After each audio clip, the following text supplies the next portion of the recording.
Jasmine Crockett, senior legal advisor to the White House, was publicly humiliated and slapped with a $1,000 fine by Judge John Roberts, right in the middle of the courtroom, all because she wore a small cross-shaped earring. But she didn't flinch. She fought back, with razor-sharp legal arguments and with blood still dripping down her cheek.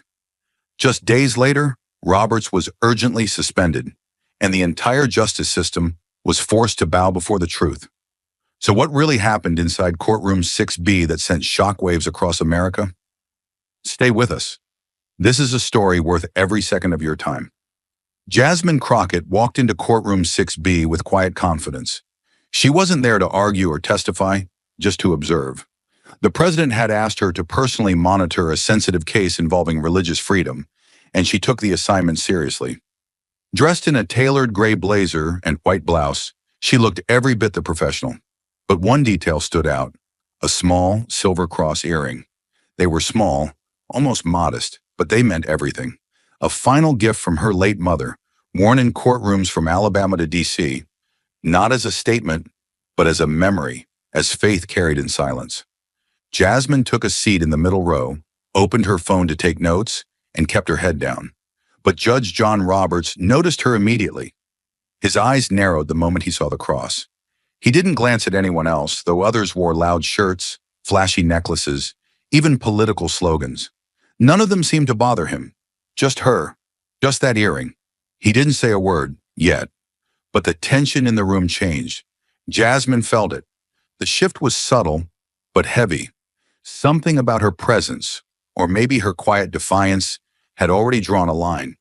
And though she didn't know it yet, the cross she wore was about to put the entire courtroom on edge. The moment the gavel struck, silence fell, but it wasn't the kind that brought order. It was tight, uneasy, the kind that warned something was about to go wrong. Judge John Roberts didn't begin the docket. He didn't call a name or look at his clerk. Instead, his gaze drifted straight toward Jasmine Crockett, seated silently in the middle of the courtroom. She wasn't talking. She wasn't doing anything disruptive, just calmly taking notes, her phone resting neatly on her lap. But it wasn't her actions that drew his focus. It was her appearance. More specifically, the small silver cross earring dangling from her right ear. It shimmered faintly under the courtroom lights, subtle but unmistakable. And for Roberts, that was enough. He leaned forward, eyebrows tight, fingers tapping sharply on the bench. "You," he said, his voice slicing through the room like a razor. "Miss, remove that earring. This is a courtroom, not a place to display your religion." His tone was sharp, dismissive, loud enough to turn heads.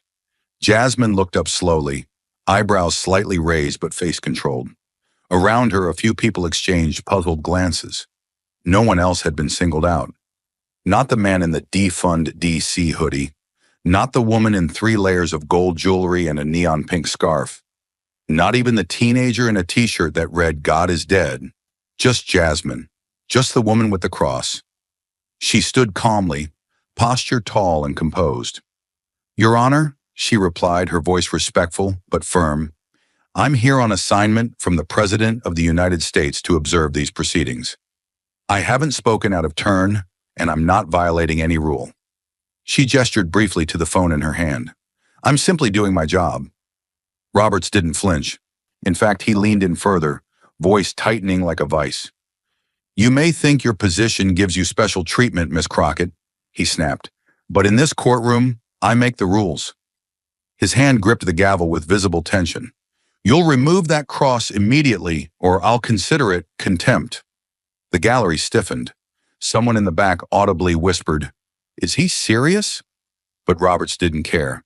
His gaze burned with something deeper than judicial authority. It was personal.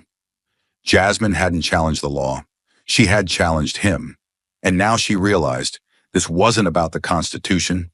It was about control. She met his stare without blinking. "With all due respect, Your Honor, faith doesn't end at the courtroom door, and neither does the Constitution." Her voice hadn't trembled. Her posture hadn't shifted. She stood tall in that courtroom with nothing but calm conviction and a silver cross glinting from her ear. But Judge Roberts didn't hear her words. He heard a challenge. His fingers tightened around the edge of the bench. His breath shortened. And then, in a move so far outside judicial protocol it stunned even the clerk, he rose from his seat and stepped down from the bench. The courtroom, once humming with murmurs and the soft clatter of keyboards, fell into a vacuum of silence. His footsteps, slow, measured, heavy. The long, black robe trailed behind him, brushing the ground like a warning bell with every stride. Jasmine didn't move. She stood exactly where she had been, calm, centered, refusing to look away. Her heart pounded, but her eyes didn't waver. Around her, heads turned, shoulders tensed. One man clutched the edge of his seat. A woman in the back instinctively reached for her phone, hands shaking, before remembering the no recording signs posted outside. But this wasn't a normal moment. This wasn't courtroom procedure. This was a raw, public abuse of power, unfolding in real time. Roberts reached her like a charging force cloaked in silence. No hesitation, no warning. He reached up and grabbed the silver cross earring on her right ear, his fingers gripping it like it was a rope he intended to snap. Jasmine flinched, barely, a fraction of a second, but she didn't step back. She didn't give him the fear he wanted, and maybe that's what made him do it.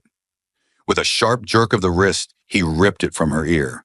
The sound was awful, not loud, but real, a sickening little pop of torn skin and broken trust. Jasmine gasped softly as the pain cut through her face, and a thin line of blood ran down her cheek, catching the light in front of dozens of witnesses. Someone in the back let out a horrified, "Oh my God!" Another voice cried, "He just assaulted her!" But Roberts didn't stop, didn't apologize, didn't even blink. He stood inches from her, looming like a threat given flesh, chest rising and falling with restrained fury. Jasmine didn't touch the blood. She didn't reach for the missing earring. Her hands remained at her sides. But her eyes were fire, cold, focused, unshakable. She stared straight at him, a drop of blood sliding past her jawline, and in that silence, her composure screamed louder than any outburst. And then he leaned closer, too close, and spoke in a voice barely louder than a whisper, but every word laced with venom. "Now, do you understand who holds power here? Not the law, not the Constitution, not the people, just him." In that moment, he wasn't a judge. He was a tyrant in robes. In the courtroom, now breathless and watching, knew they had just witnessed something they'd never forget. Not a legal proceeding, but a betrayal of justice. Jasmine said nothing. Not yet. But something inside her had shifted, not in fear, but in resolve. The gash on her ear burned, sharp and hot, but Jasmine Crockett didn't reach for it.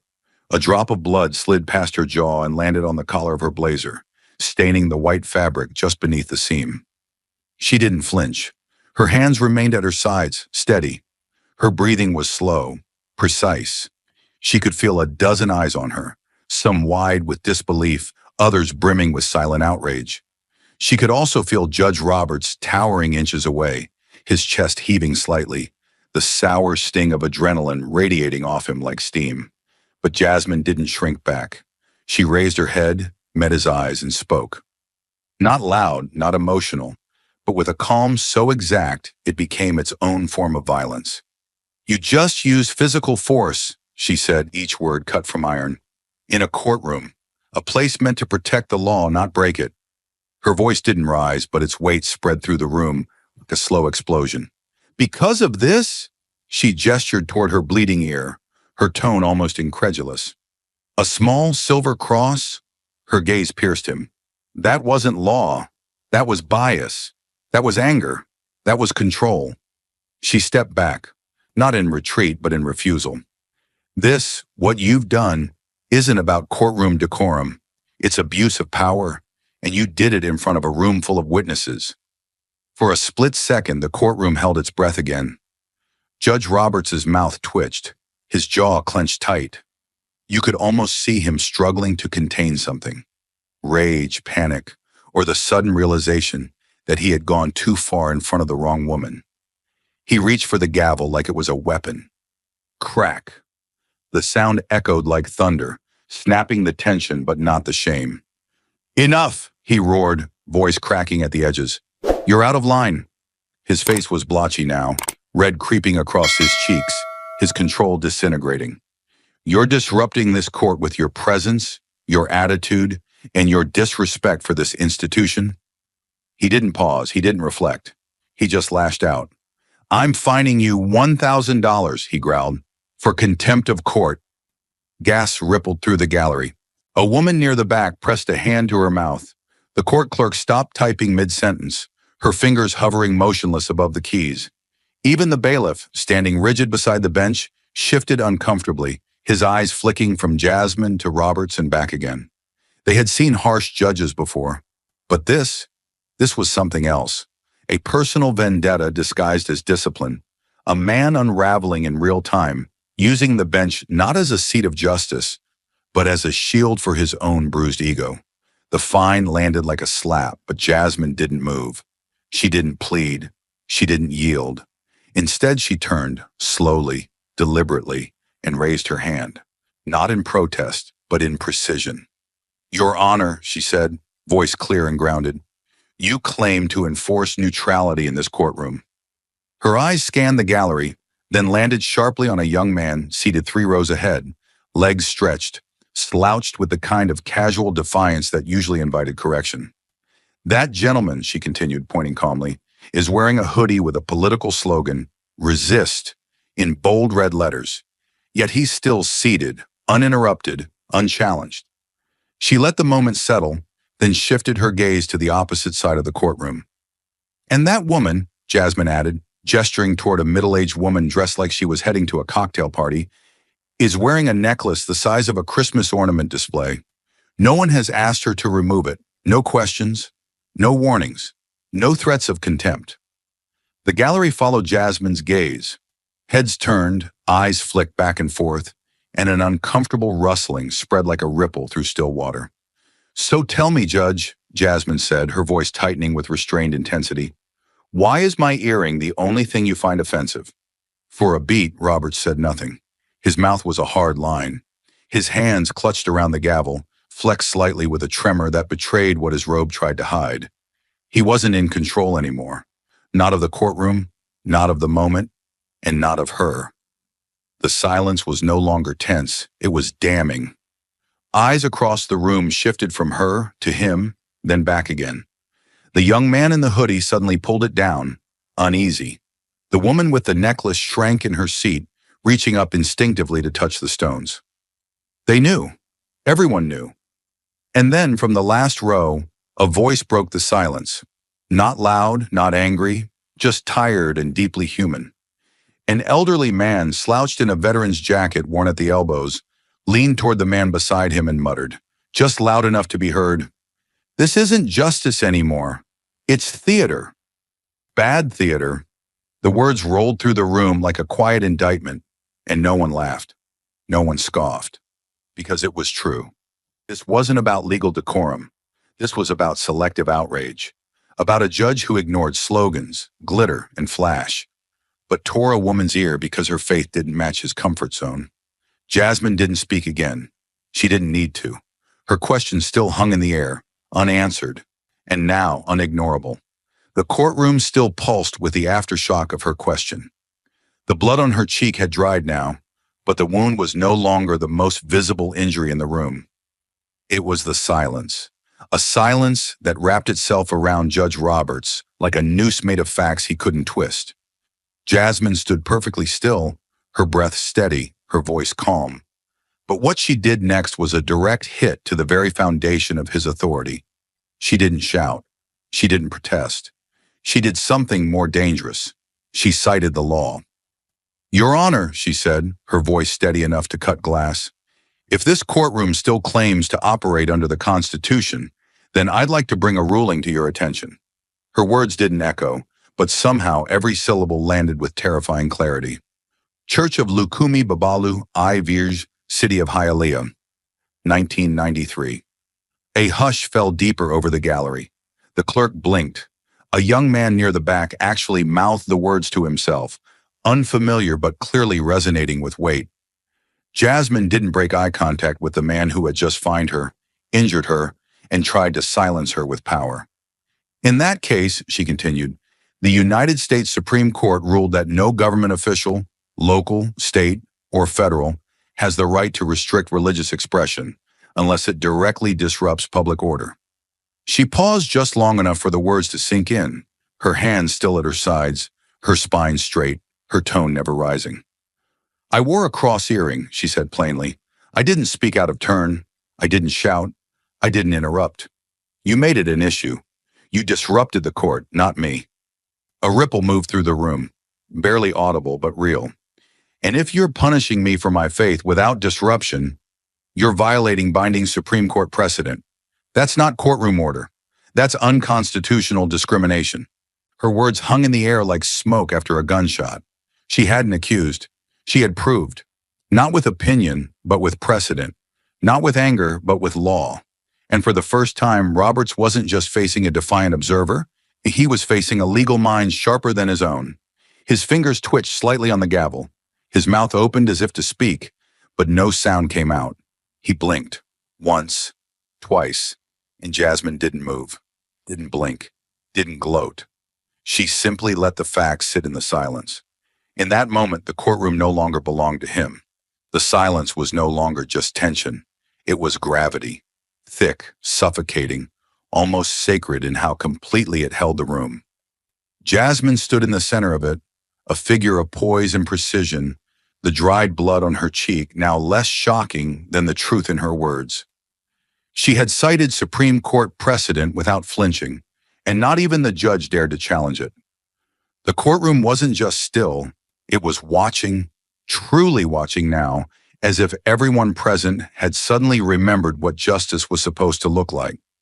And just when it seemed the moment had reached its peak, Jasmine spoke again, softly, but with a force no gavel could match.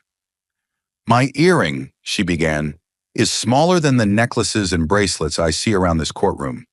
It doesn't shine. It doesn't make noise. It's barely visible unless you're looking for it. Her eyes scanned the gallery, not accusing, but calm and clear. But somehow it's the only thing that made you stop the entire court. The only thing that made you stand up, walk across the room, and physically rip it from my ear. She turned to face Roberts again, her voice steady. That's not because I broke any rule. That's because it made you uncomfortable. And personal discomfort is not how justice works. Her words hit hard, not loud but undeniable. What bothered you wasn't the earring itself, she said. It was what it represents. My faith. My right to believe something you might not agree with. And that's exactly what the law is supposed to protect. The shift in the room was real now. People weren't just watching, they were feeling it. The injustice had gone from abstract to visible, and everyone knew it. Jasmine's next words landed like a final verdict. This isn't about court rules. This is about your bias, and that has no place in a courtroom. Roberts didn't speak. He couldn't. His face flushed deeper, not just with fury, but with something harder to hide, shame. He gripped the edge of the bench like it could anchor him, but the power he thought he had was crumbling in silence, because now the whole room understood. The law wasn't on his side, and Jasmine had made sure no one would forget it. The silence in courtroom 6B had shifted again. What began as shock was now something heavier, a collective reckoning. Jasmine had spoken the law, pointed out the bias, and stood her ground with blood still drying on her cheek. But as Roberts sat frozen, unable to claw back the authority he thought was his by default, Jasmine made her final move. She didn't flinch. She didn't hesitate. She reached into the inner pocket of her blazer, calmly, deliberately, and pulled out a checkbook. It was the kind of gesture so unexpected, so out of place in a room still shaking from moral collision, that it pulled every eye back to her. The gallery watched in silence. The court clerk blinked rapidly, her fingers hovering above the keyboard. The bailiff shifted his weight, unsure whether to intervene or simply bear witness. Jasmine opened the checkbook like someone unfolding the next page of a story she had been writing from the moment Roberts called her out. She took her time, not to be dramatic, but to be precise. Every detail mattered now. Her pen moved in short, confident strokes. Date, amount, signature, $1,000. Then came the rip, clean, sharp, final. She stepped forward slowly, not as a defendant, not as someone defeated, but as someone delivering a message written in ink and principle.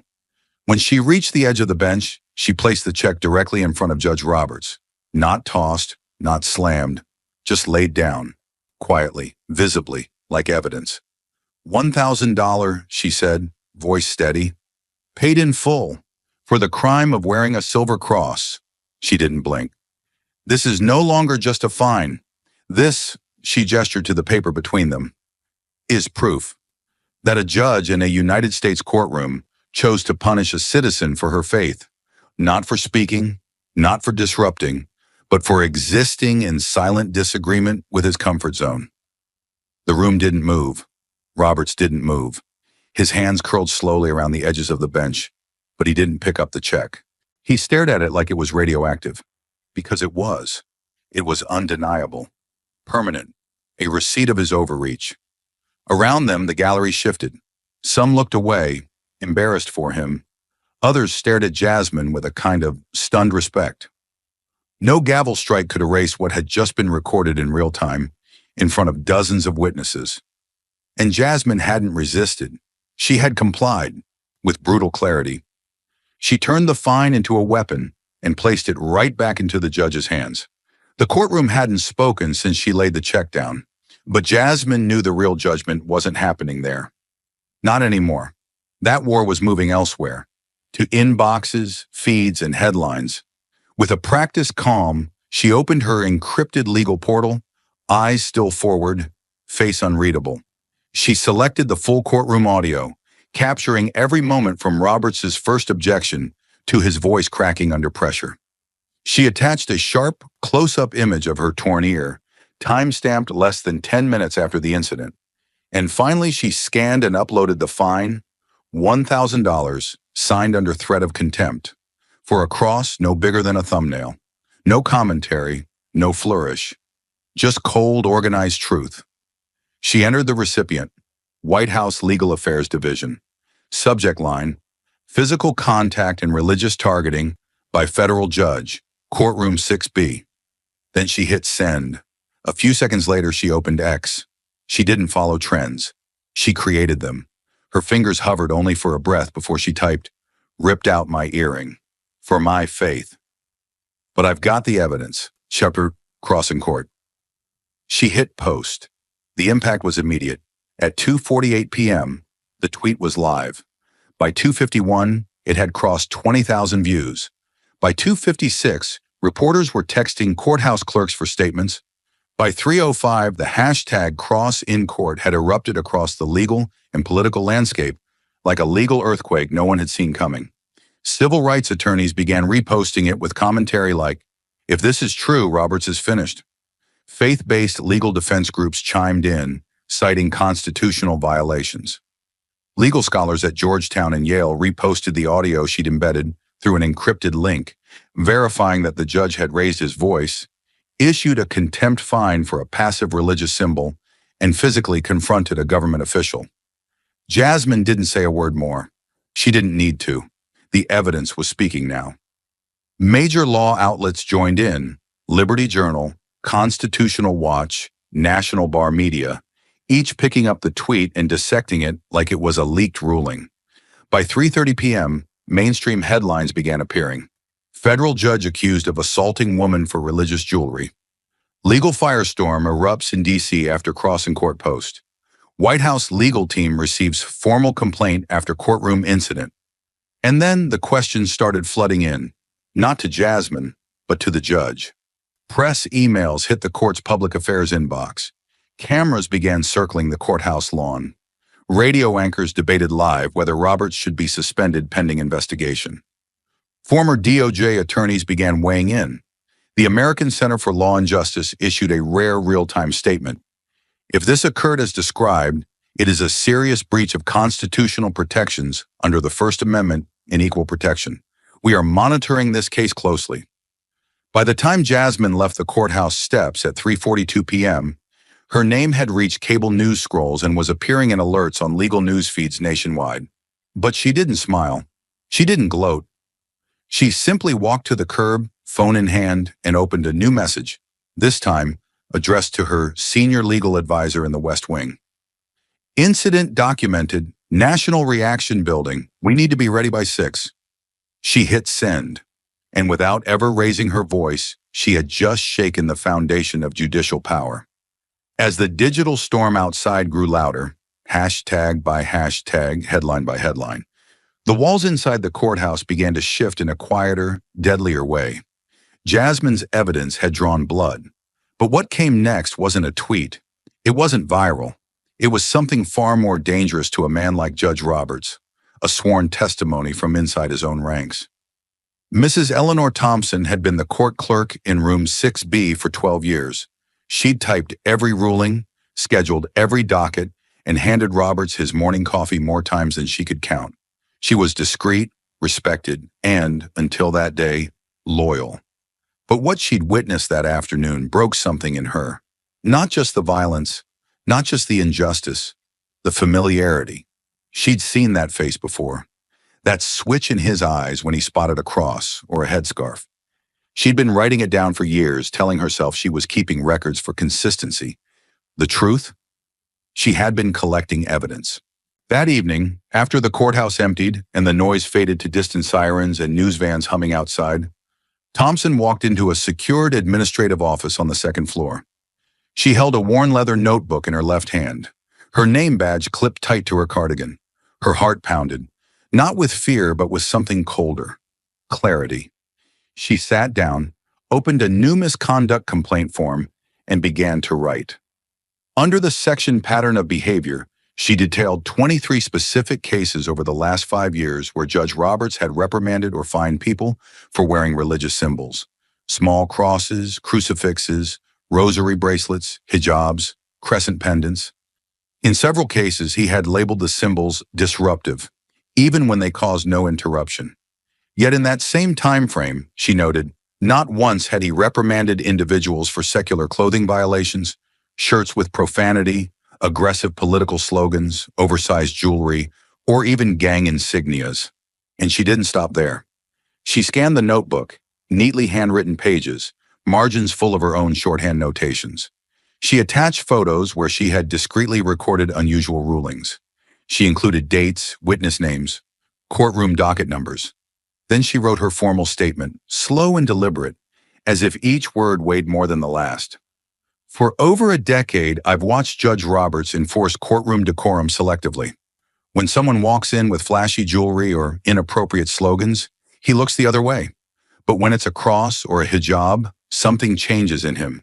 He gets tense, short-tempered, aggressive. I've seen him issue contempt threats over a rosary.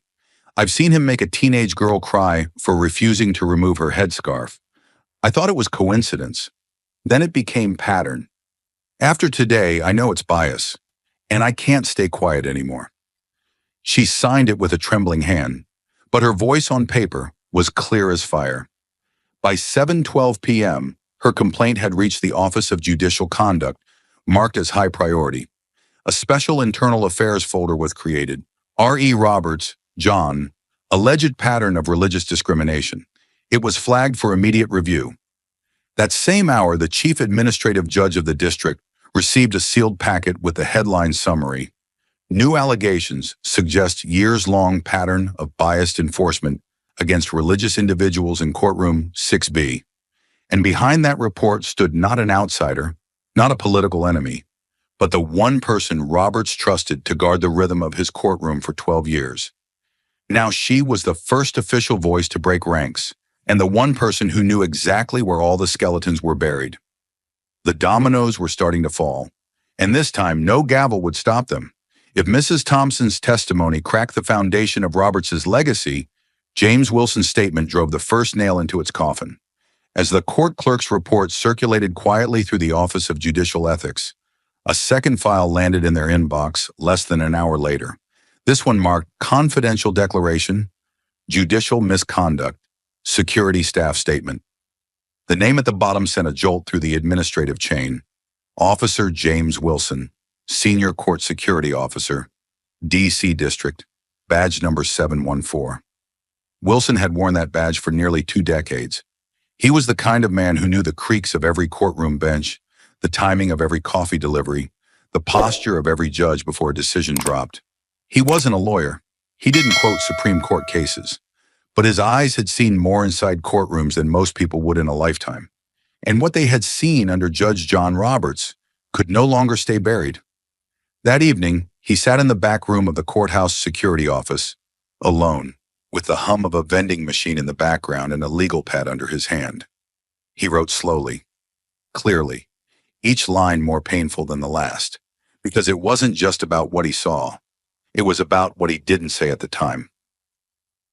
Over the past 15 years working in courtroom 6B, I've watched Judge Roberts react to religious expression in ways I've never seen from any other judge. When someone walks in with a cross necklace, a crucifix earring, or a visible hijab, his whole demeanor changes, his tone sharpens, his mood darkens. I've seen him pause a session just to glare at someone, silently praying. He continued, listing dates and case numbers where individuals were admonished, fined, or threatened explicitly due to visible religious symbols. Never for conduct, never for disruption, but simply for presence. His records included a young man fined for wearing a St. Benedict medal, a Muslim woman told her headscarf was too political, and a father once removed from the gallery for wearing a shirt that said faith over fear. Meanwhile, then Wilson wrote, I've watched people walk in wearing profanity on their shirts. I've seen defendants with gang tattoos fully exposed, jurors with political buttons, and witnesses with glittering jewelry that distracts the whole gallery. Not once did Roberts say a word to them. His final paragraph struck with the power of unfiltered conscience. When Jasmine Crockett was assaulted today, I stood 10 feet away. I saw it all. She did not raise her voice. She did not resist. She followed every rule. And he still punished her for the cross on her ear. I've enforced courtroom order my whole career. But what I saw today wasn't order. It was personal retaliation dressed up as law. And I can't be quiet anymore. He signed his name slowly, pressing hard into the paper. Then he scanned it, encrypted the file, and sent it directly to the Inspector General's inbox. That same night, the Office of Judicial Oversight opened a formal inquiry file titled Systemic Targeting of Religious Symbols.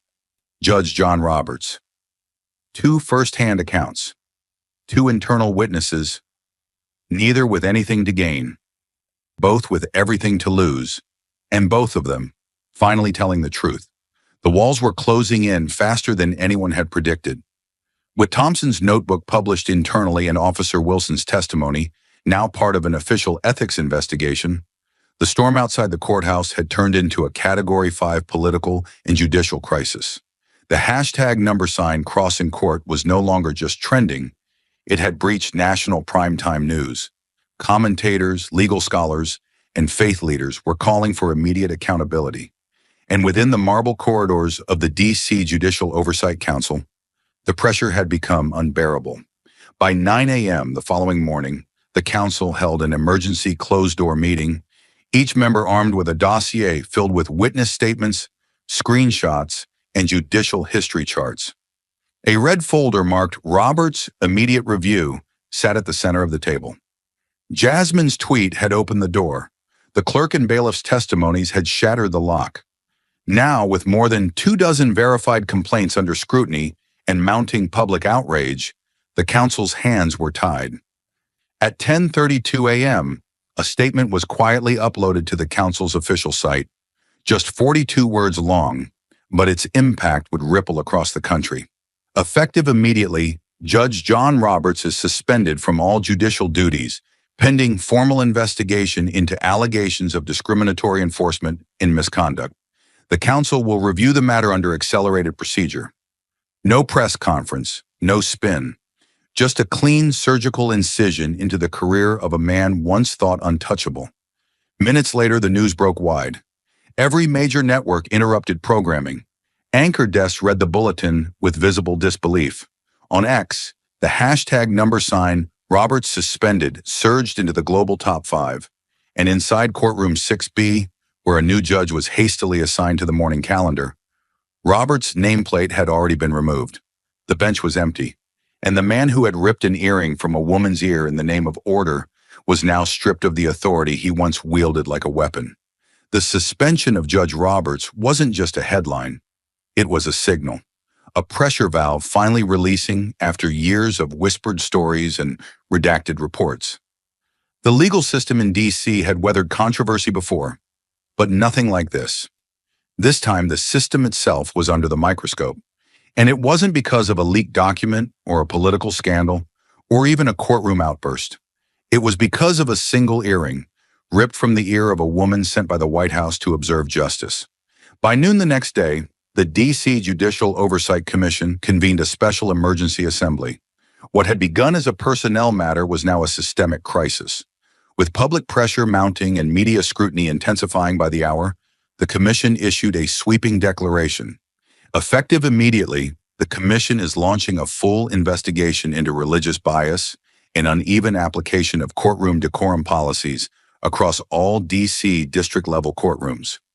All contempt rulings, fines, and disciplinary actions tied to dress code violations over the past 6 years will be reviewed. Special attention will be given to incidents involving visible religious expression. This was unprecedented. For the first time in its history, the commission empowered a special task force made up of civil liberties lawyers, retired federal judges, First Amendment scholars, and representatives from multiple faith-based legal advocacy groups. They were given access to sealed records, security footage archives, clerk notes, and internal memos from dozens of courtrooms. What started in Room 6B was now a citywide investigation, the largest probe into judicial discrimination ever launched in the district, and the world noticed. At 2:10 p.m., Washington Post ran the headline, "One earring, one courtroom, one reckoning. D.C. legal system under fire." By 3:15 p.m., CNN opened with, "A judge suspended, a court system exposed." On conservative talk radio, the line repeated like a drumbeat, "She wore a cross. He tore it off." Now the courts answer to us. Social media exploded again. Hashtags collided. Dr. Cross in court was now joined by Judicial Bias DC, Josh Faith is not a crime, and Thompson was right. Civil liberties organizations shared infographics comparing contempt fines for profanity versus religious symbols. Legal YouTubers did breakdowns of Jasmine's constitutional arguments, and more than a dozen people, defendants, spectators, even a former court reporter, came forward with their own stories from Roberts' courtroom. "He scolded me for wearing a rosary bracelet," one woman tweeted. "Said my hijab was distracting during jury selection," posted another. "He let a man walk in with a beer logo on his hoodie, but fined me $250 for a gold crucifix."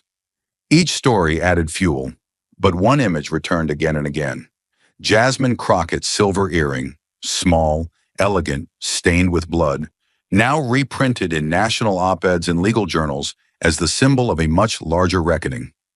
Behind the scenes, federal watchdog groups began quietly contacting the D.C. Commission, asking if this pattern extended beyond the city. State court systems in Virginia and Maryland started preliminary internal reviews of their own decorum violations.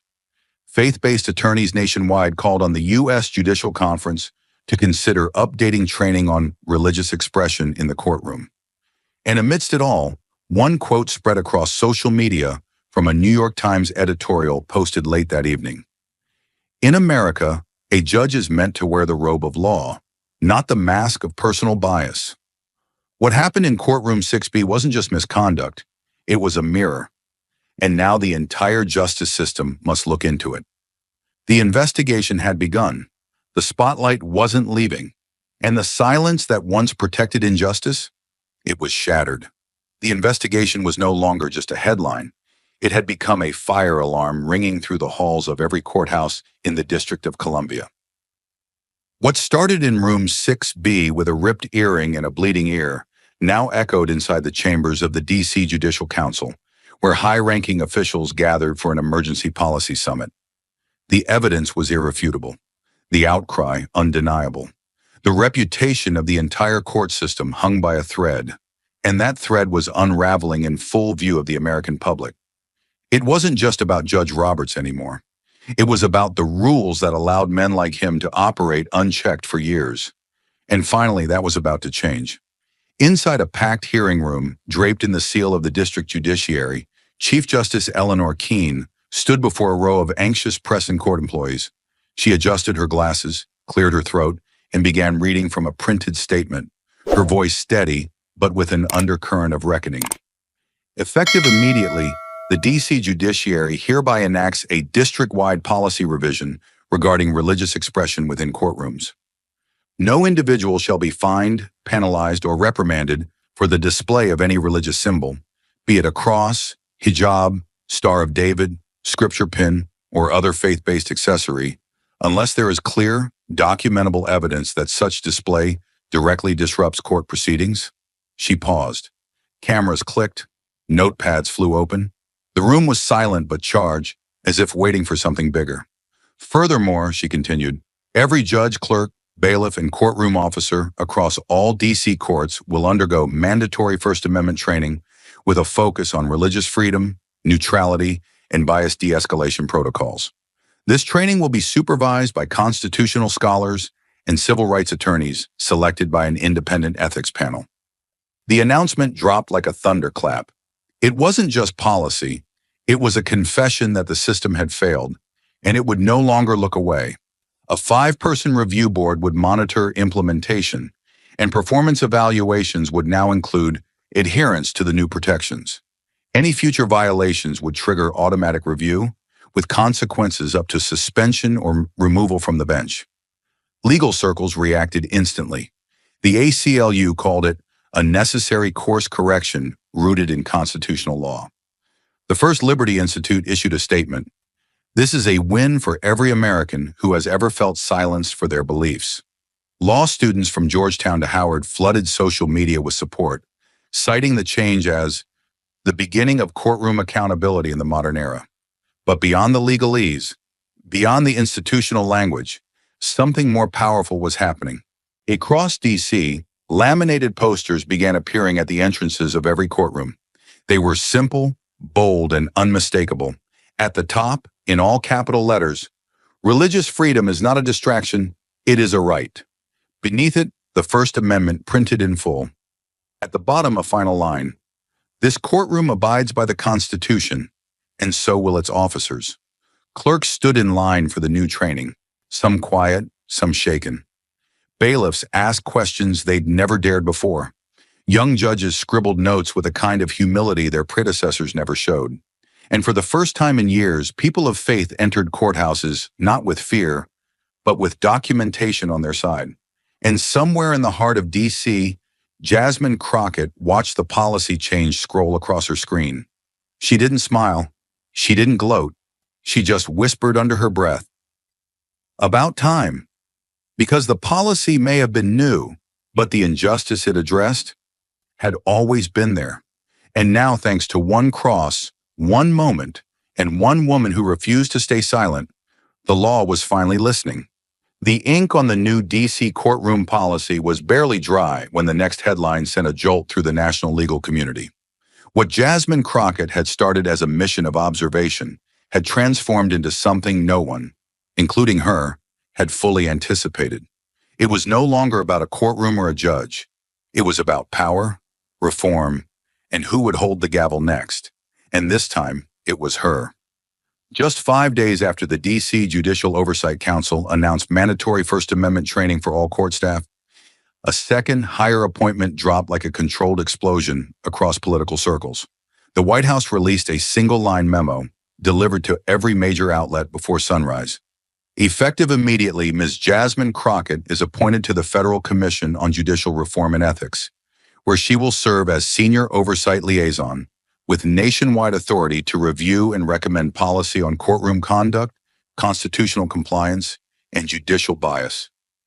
The room where she accepted the role was quiet. No parade, no podium, just the president's senior legal counsel sliding a leather folder across the table, eyes steady. "This isn't a promotion, it's a responsibility," the advisor said.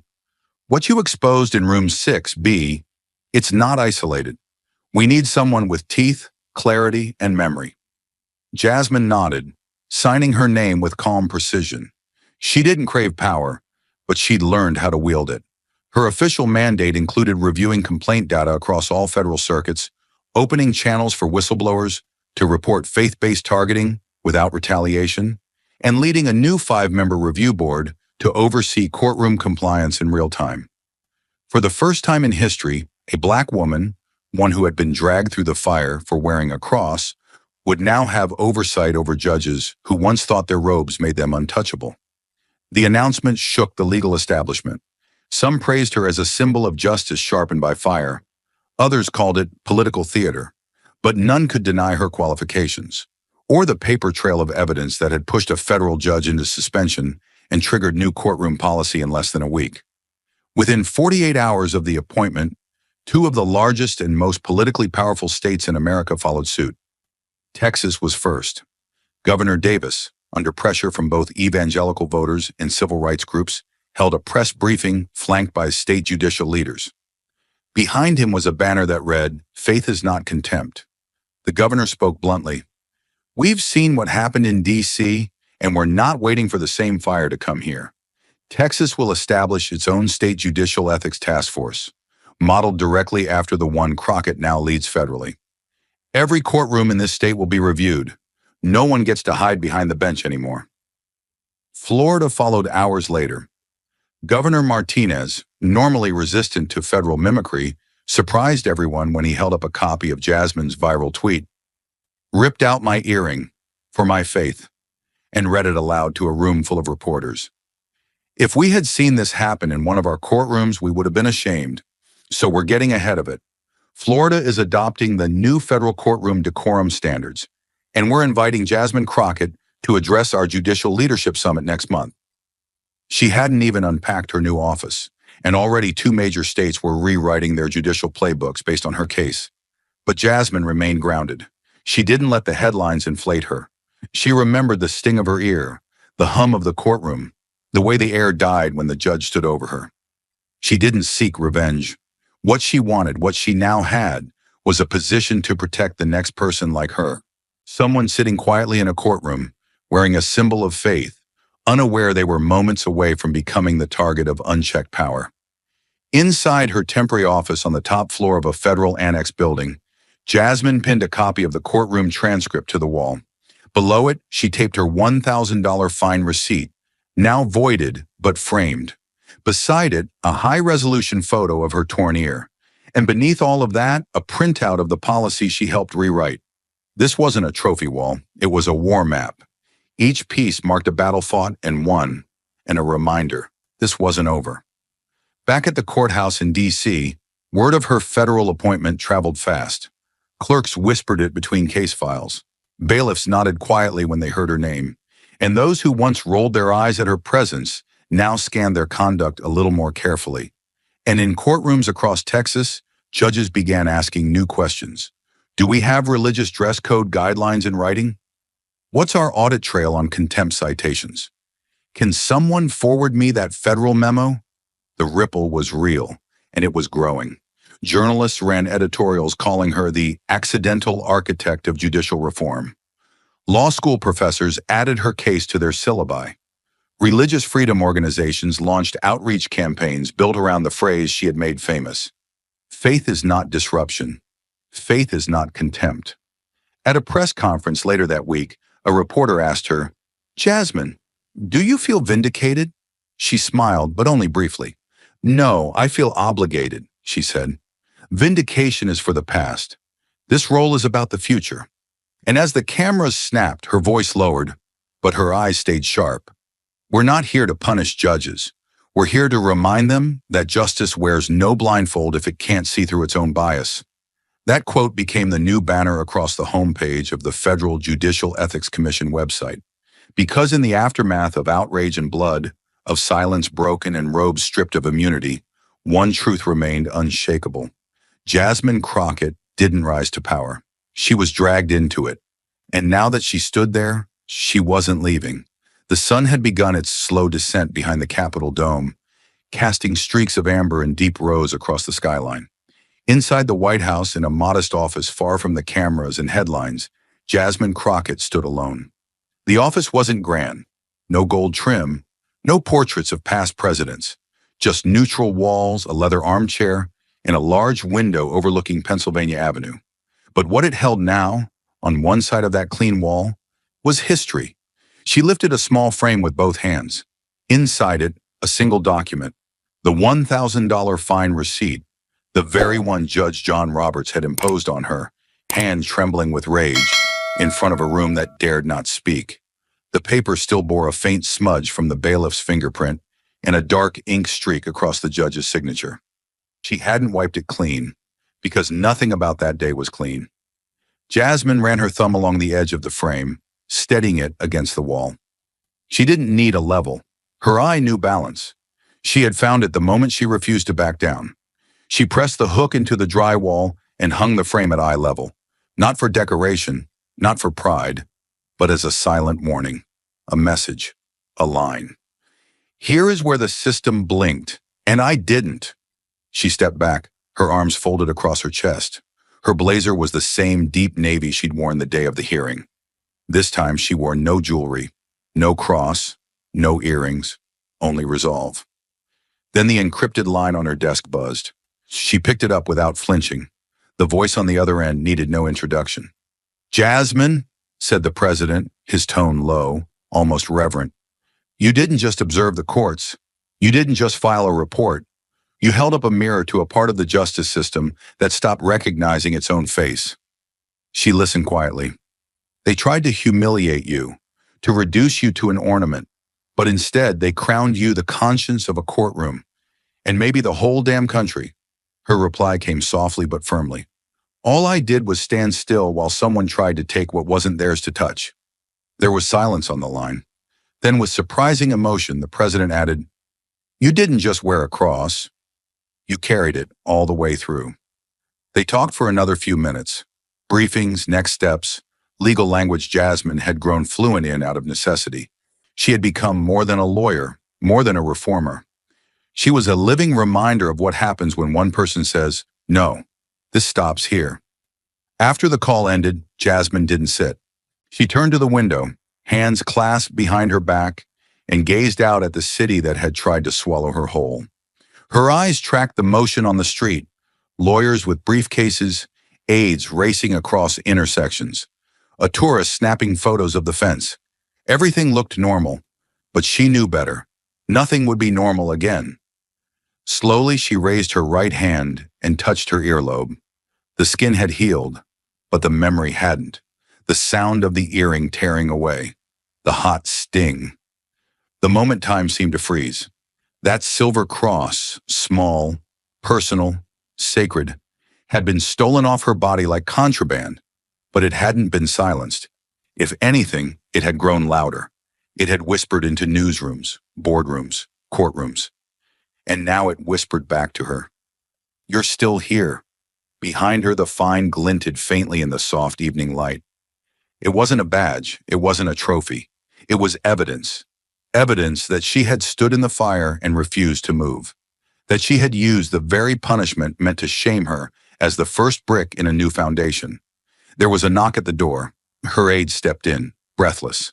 "Governor Martinez from Florida just confirmed. Your reform model is being adopted statewide. They've named it after you." Jasmine turned, blinking slowly. "What's the title?" Her aide grinned. "Crockett Protocol. It starts with mandatory training in 117 courtrooms next week." She nodded once. "Tell them to send me their curriculum. I want to review it myself." The aide disappeared as quietly as he had entered. Jasmine walked back to her desk, picked up a pen, and underlined a single line in the reform proposal she'd been editing. "Faith is not disruption. Bias is." She looked up again, letting her eyes drift back to the receipt. They'd tried to make her pay to be quiet. Instead, they'd made her louder. She turned to the window again, watching the city in dusk. She didn't feel triumphant. She felt ready, ready for the next courtroom, the next whisper, the next person who might walk in wearing a cross, a hijab, a yarmulke, anything that made them different, anything that made them vulnerable. She whispered aloud, "You're not alone anymore." And just then, the first stars began to flicker across the sky. Behind her, the fine still hung. Below it, she'd taped a photo. The courtroom frozen in time. The judge standing, her eyes defiant, blood on her collar. A moment of pain transformed into a landmark, a before and after. And as the lights came on across the city, Jasmine Crockett stood in the window of the White House. Not as a victim, not as a symbol, but as a sentinel, watching, waiting, and ready. Thank you for watching until this moment and for standing with us on this journey for justice. Your support means everything. Like, subscribe, and turn on notifications so you never miss what's next. And we'd love to hear your thoughts. Leave a comment below and let us know what moved you most in this story. Together, our voices make a difference. The hush that settled over the nation after Jasmine Crockett's ordeal did not mean that the fight was over. In fact, it signaled the start of something far greater. Men and women from countless backgrounds suddenly found a single story, the story of a ripped earring and a contempt fine, speaking to the injustices they too had encountered. Behind the headlines and the legal battles lay an even bigger question. How do we preserve personal freedom in systems designed to protect it, but sometimes fail? This question sparked anxious debates in law schools, in state capitals, and in family living rooms across the country. People began to realize that the true measure of justice is not simply the text of statutes or the echo of a gavel, but how real people are treated when they stand face to face with authority. It wasn't just about punishing a judge or changing a local policy. It was about ensuring that every person of every faith or belief found real shelter under the Constitution's promise. Through Jasmine's quiet defiance, thousands of citizens recognized that even small symbols, a cross earring, a simple prayer shawl, could become flashpoints of contention when prejudice was allowed to flourish unchecked. The fear and pain she endured touched a nerve, reminding Americans that freedom is never automatic. It is secured each time someone defends it. This galvanizing moment showed that law is not an abstract concept, but a living, breathing commitment shared by everyone who dares to speak up. And in facing that shared commitment, an entire system was forced to look inward, confront its biases, and begin the long, uneven path toward redemption. Central to the story's power was the sheer humanity pulsing through each twist and turn. Jasmine's calm courage under the hateful stare of Judge Roberts embodied something ancient in the human spirit, the refusal to surrender dignity, even when cornered. That ancient spark resonated because it wasn't about political sides or media soundbites. It was about a singular person's faith shining in the face of intimidation. Her ability to stand tall, even while her ear bled, connected with people far beyond religious lines. Atheists, agnostics, and believers of every creed saw themselves in her defiance. They understood that an assault on one person's expression was an assault on the possibility of expression for everyone else. Not only had the judge tried to suppress her faith, he had tried to brandish his own authority above the Constitution itself. Yet by condemning her so violently, he inadvertently revealed a deeper national wound. The quiet infiltration of bias into places meant to be fair. Citizens across the spectrum woke up to the realization that if one judge could do this, others might be doing it too, unseen, unchallenged, behind the marble facade of respectability. Jasmine's pain, then, was not just her own. It was a focal point that gave countless unheard stories the momentum to surface. And in that reflection, people found not just anger, but a deeper resolve to ensure that law would never again be wielded like a weapon against the very freedoms it was written to protect. The moral lesson distilled from this upheaval reached far beyond the courtroom walls of District Courtroom 6B. It spoke to everyday scenarios: a teacher forbidding a student's religious necklace, an employer criticizing an employee for wearing a headscarf, or even the subtle glances and murmured insults in a grocery line. Jasmine's story reminded the public that prejudice can slip through the cracks of routine, masquerading as decorum or neutrality. By refusing to remove her earring, she disrupted that masquerade. She laid bare the truth that tolerance isn't passive, it requires active safeguarding. The injustice she faced was not a singular event. It was a testament to the ordinary ways bias manifests, quietly eroding trust in institutions until one person dares to say, "Enough." In that "enough," the public saw the blueprint for civil courage, a single gesture that, when backed by principle, can ripple into significant change. Indeed, the emergence of new policies and the toppling of a once untouchable judge showed how quickly a system can pivot when citizens collectively demand accountability. Ultimately, her earring became a catalyst for that demand, a miniature cross that turned into a towering symbol of resilience. At the heart of this narrative lies a tension between private belief and public power. The story of Jasmine underscores that no position, whether judicial, governmental, or otherwise, can legitimately stand above the Constitution's foundational promises. History has shown how easily power can corrupt or be misused, especially when cloaked in a black robe of authority. Yet when confronted by a single unwavering individual, even the firmest pillars of prejudice can crack. The moral lesson is that faith, in whatever form, deserves neither condemnation nor forced concealment in a nation built on liberty. And faith in this sense extends beyond religion. It is faith in one's inherent right to exist without persecution, to wear symbols of personal significance without fear of reprisal, and to speak or remain silent without injustice. When a system fails to uphold these rights for some, it threatens the rights of all. The unstoppable wave of reforms triggered by Jasmine's stand showed that complacency can be as dangerous as outright malice. Only by confronting bigotry head-on, whether in a quiet hearing or a national forum, can society reaffirm what it claims to stand for. In this reaffirmation lies the beating heart of democracy, fragile but unyielding. Moreover, the story drives home the point that true justice is neither static nor self-sustaining. It needs constant vigilance from individuals willing to wield both reason and fortitude. Jasmine's example confirmed that change rarely starts from the top. It often begins with a citizen quietly acting on principle, refusing to be complicit in wrongdoing. Critics might say that a single cross earring is too small to matter, that real problems in the justice system run deeper. But that earring exposed the everyday cracks where prejudice thrives. It forced a conversation about who is allowed to show their faith, who is permitted to be different, and who controls the narrative of what is acceptable. Seeing the district's judiciary pivot so quickly, drafting new policies and forging new guidelines, proved the earring was not small at all. It was a clarion call. And the country listened, from Florida to Texas, from news stations to city halls, from dinner tables to law schools. It demonstrated that justice, like any living system, can wither or flourish depending on who waters its roots. Yet for all the sweeping policy changes, the moral core of the story lies in Jasmine's personal journey through fear, outrage, and ultimately, perseverance. Nothing about her experience was simple. The physical pain of having an earring torn out, the psychological sting of being publicly humiliated, the aftermath of doubt and concern about how the powerful might retaliate. Still, she chose to document each step meticulously, turning the contempt fine into a symbol not of defeat but of resistance. In doing so, she transformed a shameful moment into a blueprint for others. She showed how critical evidence can be: recordings, photographs, eyewitness accounts, statements from inside the system itself.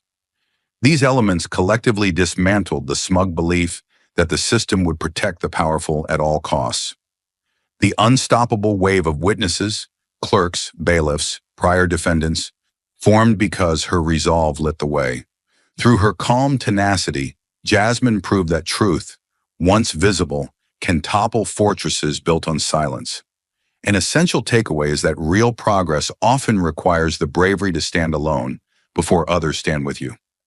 In this story, Jasmine found herself isolated in that courtroom, subject to a judge's wrath while onlookers watched in shock. But when she refused to yield, something shifted. The public, once passive, grew hungry for accountability the moment they tasted the raw footage, the photographic proof, series of testimonies. Suddenly, the outpouring of support was unstoppable. Lawyers volunteered pro bono services, religious rights organizations rallied, and everyday citizens spoke out on social media, launching hashtags that soared. By turning her personal pain into a collective rallying cry, Jasmine ignited the unstoppable wave that forced legislative and judicial bodies to admit their failings. These failings had festered in comfortable darkness, but her crucible of suffering brought them into the burning light of scrutiny. The moral lesson is that solidarity often emerges when one person dares to step into the line of fire, but that first step is always the hardest and the most transformative. Within just a few hours, Jasmine Crockett, a black attorney and former White House legal advisor, was taken away by police over a forged email. But she didn't break. Returning to court with irrefutable digital evidence, Jasmine forced the man who had manipulated the entire legal system to be handcuffed in front of hundreds. What was in that file that made even a judge, who had always looked down on her, fall silent and change his ruling? Stay with us. This is a story worth every second of your time. The sun dipped low over South Hill, casting blood-orange light on the streets Jasmine hadn't walked in years. The neighborhood was worse now, sagging porches, broken fences, windows held together by tape and prayer. Yet somehow, it still felt like home. Jasmine stepped out of her car, heels clicking like a gavel on concrete. She had returned to South Hill on a short leave, seeking rest after months of brutal pressure inside the White House. Jasmine stepped out of her car and closed the door gently, but her eyes were already scanning. Her heels struck the concrete like a judge's gavel, sharp, firm, deliberate. A shrill voice broke through the quiet like a siren. "Miss Tina's getting kicked out!" A boy no older than 10 yelled as he biked past, eyes wide with panic. Jasmine froze. Tina Carter. That name alone triggered a cascade of memories. The woman who patched up her scraped knees, who gave her the coat off her back when winter came too soon and the power went out. Tina wasn't just a neighbor. She was a lifeline, a silent savior during the years Jasmine's mother disappeared into addiction and her grandmother worked double shifts. Jasmine didn't walk. She ran. Her blazer flared behind her like a cape as she turned down Rose Avenue, where Tina's duplex stood like a lone tooth in a crumbling jawline. The front door was hanging ajar, paint peeling, hinges screeching like wounded metal. Jasmine didn't knock. She stepped inside to the scent of instant coffee and something far more bitter: despair. Tina sat on a fraying sofa, her shoulders slumped like the roof over her head might collapse at any second. The eviction notice lay on the coffee table like a loaded gun, its words screaming in bold typeface. Failure to pay, immediate removal. Jasmine's breath caught. "Tina," she said softly. The older woman didn't look up. Her voice was barely a whisper. "They gave me 72 hours. I've lived here 17 years, and they give me 72 hours. Jasmine knelt beside her, picked up the notice. Her trained eyes scanned with mechanical precision. Formatting, language, legal tone. Then she saw it, the notary signature, a name she hadn't heard in years. Her eyes widened. That notary had lost their license after a bribery scandal. Jasmine herself had helped draft the ethics review during her time in the state bar. Her fingers tightened around the paper. "This isn't just wrong," she said, her voice low and calm like the quiet before a hurricane. "It's criminal." Tina gave a sad smile. "That don't matter here. Reynolds owns the courts. He owns the sheriffs. Ain't no one gonna help me." Jasmine stood up slowly, like a blade being drawn from its sheath. Her voice sharpened. "Then we stop playing nice. This is fraud, and I know exactly how to bury him with it." She snapped a photo of the document. "He's using fake notarized contracts to push people out and raise rent. That's a RICO violation if I've ever seen one." She paced, her mind already dissecting the legal angles. Predicate acts, patterns of eviction abuse, collusion with local agencies. Tina blinked. "You serious?" Jasmine stopped, met her eyes. "I've argued constitutional law in the West Wing briefing room. I've debated Supreme Court clerks in real time. But this," she held up the paper, "this is personal." Tina's lips trembled. "I can't pay you." Jasmine shook her head. "You don't have to." She sat beside her, lowering her voice. "When my mother overdosed, you kept me fed. When CPS came, you hid me so I wouldn't be taken. You don't owe me anything, Tina. But Reynolds? He's about to owe us both." Suddenly, a heavy knock rattled the front door. 3 bangs. Loud. Deliberate. Jasmine tensed and Tina gasped, clutching the edge of the sofa. Through the faded curtain, the silhouette of a man in a windbreaker loomed, one of Reynolds' usual errand boys, face half hidden under a cap. Jasmine walked to the door without fear, opened it just enough to speak. "We're not interested." The man didn't flinch. "Tell the lady she's got 48 hours now, not 72. Clock's ticking." Jasmine's eyes darkened. Tell your boss that if he wants to talk about clocks, he'd better remember federal prison has no visiting hours on Sundays. She slammed the door and locked it. Then she turned to Tina. He's bluffing, and now he's scared. That's when men like him get sloppy. Tina just stared. Jasmine pulled out her phone. I'll file an injunction first thing tomorrow. But tonight, we gather names, statements, patterns. This wasn't his first fake eviction. It damn sure won't be the last. She rolled up her sleeves. You want to stay in this house, Tina? Good, because I didn't come back here to watch another woman be erased. I came back to remind this city what justice looks like, with a suit, a spine, and zero fear. It was just past 9 p.m. when Jasmine turned down the side street, her footsteps echoing on the uneven pavement like distant drums in enemy territory. The sky was bruised black, clouds hanging low, wind slicing sharp through the cracked silence of South Hill. She had just left Tina's, her bag heavy with photocopies, evidence, and the kind of truth men like Reynolds feared. But she felt it, the wrong kind of stillness. No dogs barking, no TVs humming through thin walls, just the faint growl of an idling engine in the dark. She paused at the corner. The hairs on her neck rose.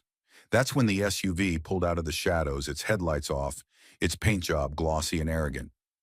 The doors opened in sync, smooth and silent, like choreography meant to intimidate. Two men emerged, one tall and wiry, the other thick-necked with a chest like a filing cabinet. They didn't rush. Predators don't. They walked toward her with the casual arrogance of men who'd never been told no.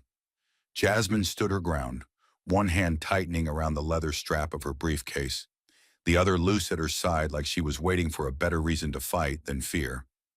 The tall one stepped forward first, sneering as he looked her up and down. We hear you've been asking a lot of questions that don't belong to you. Reynolds says this neighborhood don't need any out-of-town lawyers playing hero, he said, voice oily, especially not ones from D.C. This is South Hill. Out here, we write our own rules. Then the big one stepped in, too close, and with a sudden motion, grabbed the front of her blazer, yanking her an inch forward.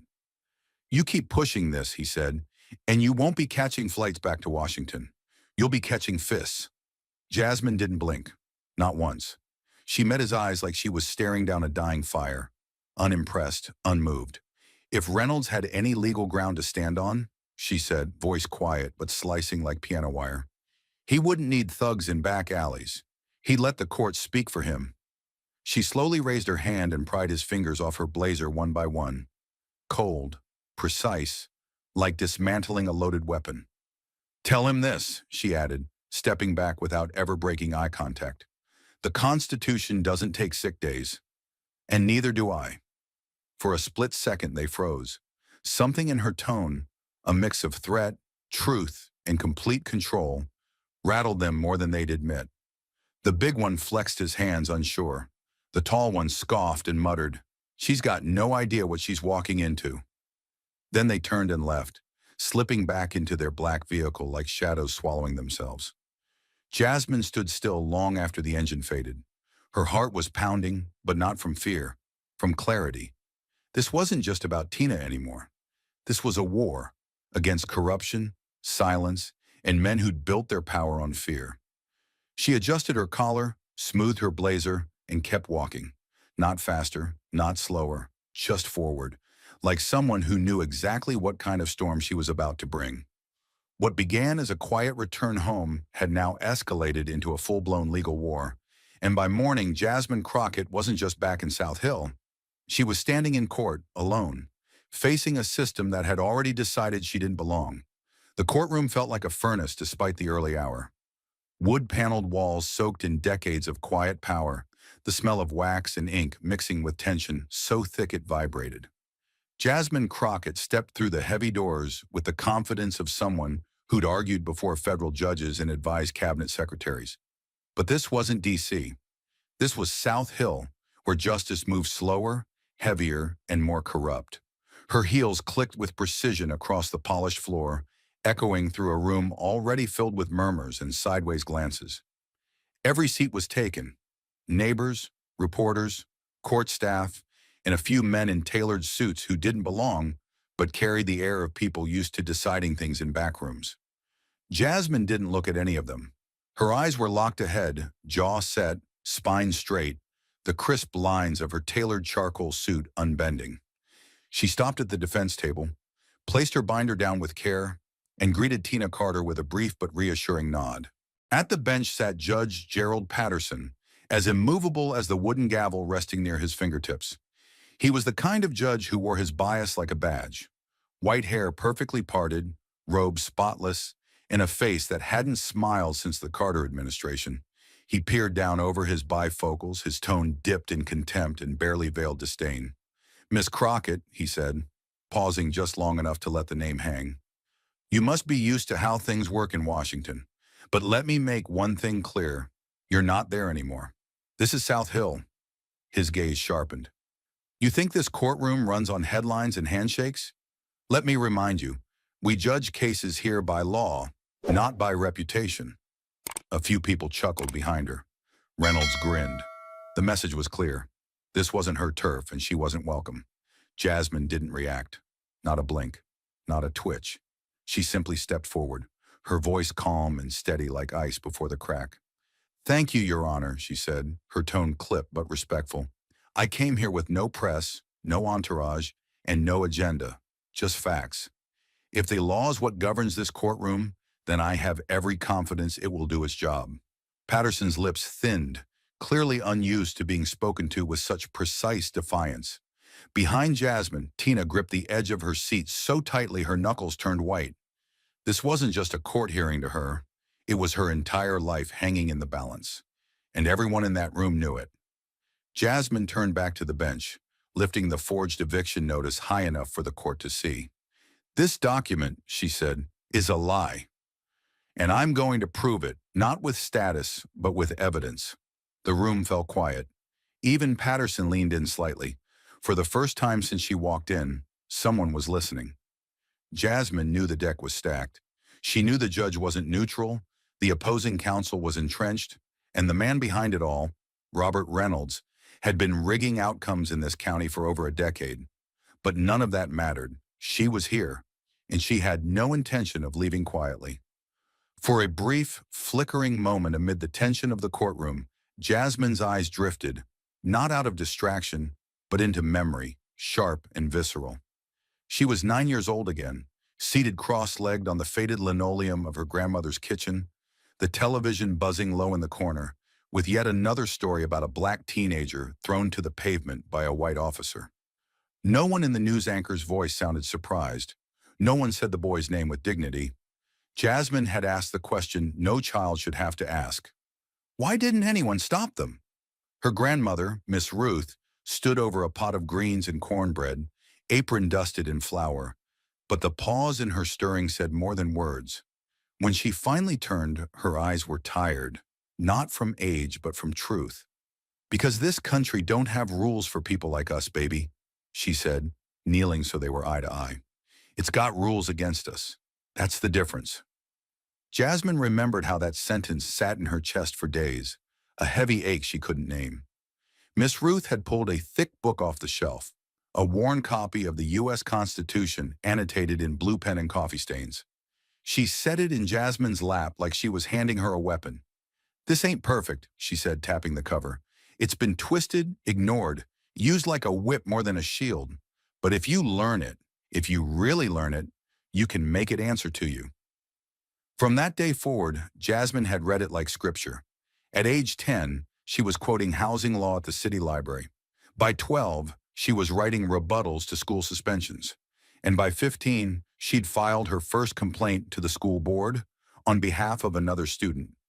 She didn't learn the law for sport. She learned it for survival. Because her grandmother had told her the world wouldn't protect her, and she believed her. Now, standing in this courtroom decades later, Jasmine felt the same familiar chill run up her spine. The silent confirmation that this wasn't a place built for her. The judge's glare, the smirks from Reynolds' legal team, the dismissive tone, they weren't new. They were echoes of every locked door she'd ever kicked open, every raised eyebrow she'd walked past, every man who told her she was too much, and every system that assumed she wouldn't know how to fight back. but she did know, because Ruth Crockett had trained her like generals, trained soldiers. And today, Jasmine wasn't just defending a woman who reminded her of home. She was defending the promise that maybe, just maybe, the system could still be forced to do the right thing, if someone brave enough made it bleed first. Back in the courtroom, the atmosphere felt heavier, like the walls themselves had begun to lean in, listening. Jasmine Crockett stood slowly, her every movement measured, deliberate, like a surgeon preparing for a high-stakes operation. The courtroom had mocked her when she walked in. Now it waited. She held up 2 documents, one in each hand, and stepped toward the bench with a calmness that cut sharper than outrage. "Your Honor," she said, her voice steady but edged with fire, "what I'm about to present is not speculation, not opinion, but proof of systemic fraud carried out under the pretense of legality." She passed one of the papers to the clerk, who delivered it to Judge Patterson. "This is the notarized eviction notice served to my client, Ms. Tina Carter. Now please compare the signature at the bottom, allegedly from Margaret Knowles, licensed notary public, with this one." She held up the second page, a printout from the Missouri Secretary of State's notary database. "This," she said firmly, "is Margaret Knowles's real signature, submitted as part of her official retirement in 2021. A beat of silence passed as Patterson adjusted his glasses, leaning forward. Jasmine took that silence and filled it with momentum. Not only did Margaret Knowles resign her commission 2 years before this eviction was issued, but the signature on Ms. Carter's notice does not match any verified instance of her handwriting. This isn't a clerical error, Your Honor. It's forgery. And under Title 12, Section 1827 of the Missouri Tenant Protection Act, that renders the entire eviction process invalid, unenforceable, and, if pursued knowingly, criminal. Whispers flared in the gallery. One of Reynolds's lawyers sat up straighter, eyes narrowing. Even Patterson's gavel hand paused above the bench. Jasmine let the pressure build before stepping aside, motioning toward the back of the room. "And this," she said as the courtroom doors opened, "is not an isolated case." The bailiff escorted in a man whose presence immediately shifted the air. Staff Sergeant Paul Henley, U.S. Army, retired. His movements were sharp, his spine straight, a man used to facing conflict with dignity. Jasmine met him halfway, handed him a document, and turned to the judge. Mr. Henley was evicted from his apartment under a nearly identical notice. Same format, same forged notary, same owner, Robert Reynolds. The courtroom held its breath as Henley raised the notice. "I paid every dime on time," he said, voice deep and composed, "but they wanted me gone. Told me if I didn't leave, I'd be arrested. I didn't have a lawyer. I had no fight left in me." He looked over at Jasmine, then back at the bench. "But now I do." Jasmine stepped forward, driving it home. "This is no longer a dispute over rent. It's a pattern, a calculated effort to target vulnerable tenants, exploit legal loopholes, and erase lives from property lines. And today, we put an end to it." The room stayed silent, stunned. Even Judge Patterson didn't speak right away.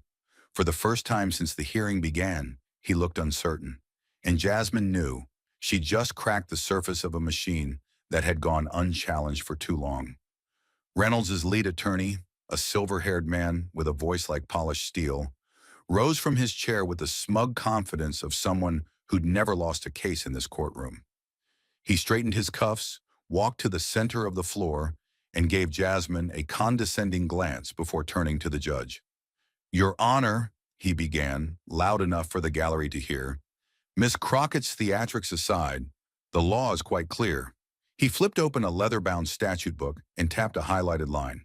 "According to Section 144 of the Missouri Landlord-Tenant Act, a property owner is fully within their rights to issue an eviction notice if the tenant has failed to pay rent for 2 or more consecutive months. That's the law. Period." He let the words hang, then looked toward the bench with mock concern. "Now, whether the notary's signature was accurate or not, which we will certainly investigate, does not negate the fundamental fact that Ms. Carter owed rent. The law doesn't bend for sob stories, Your Honor. It upholds contracts." He closed the book with a theatrical thud, then returned to his seat, smirking like a man who thought he'd just ended the conversation. But the courtroom didn't erupt. It simmered, and Jasmine Crockett didn't move. Not until the silence had turned into tension. Not until the judge leaned back slightly, as if weighing the argument. Not until she saw Tina shift nervously in her seat, clutching a payment receipt like a lifeline. Jasmine rose with slow precision, not rushing, letting every step announce that the game was far from over. Because this wasn't just a battle of law, it was a battle of who got to speak truth in a room built to silence it. And she had no intention of sitting down. Jasmine didn't just rise. She unfolded herself like a storm gathering over calm water. The courtroom was still vibrating from Reynolds's attorney's smug recital of the statute, but she let the silence stretch a second longer, forcing every eye in the room to land on her. Then she stepped forward, slow and precise, holding the forged eviction notice between two fingers like it was a loaded weapon. "The counsel is correct," she began, her voice even, razor sharp.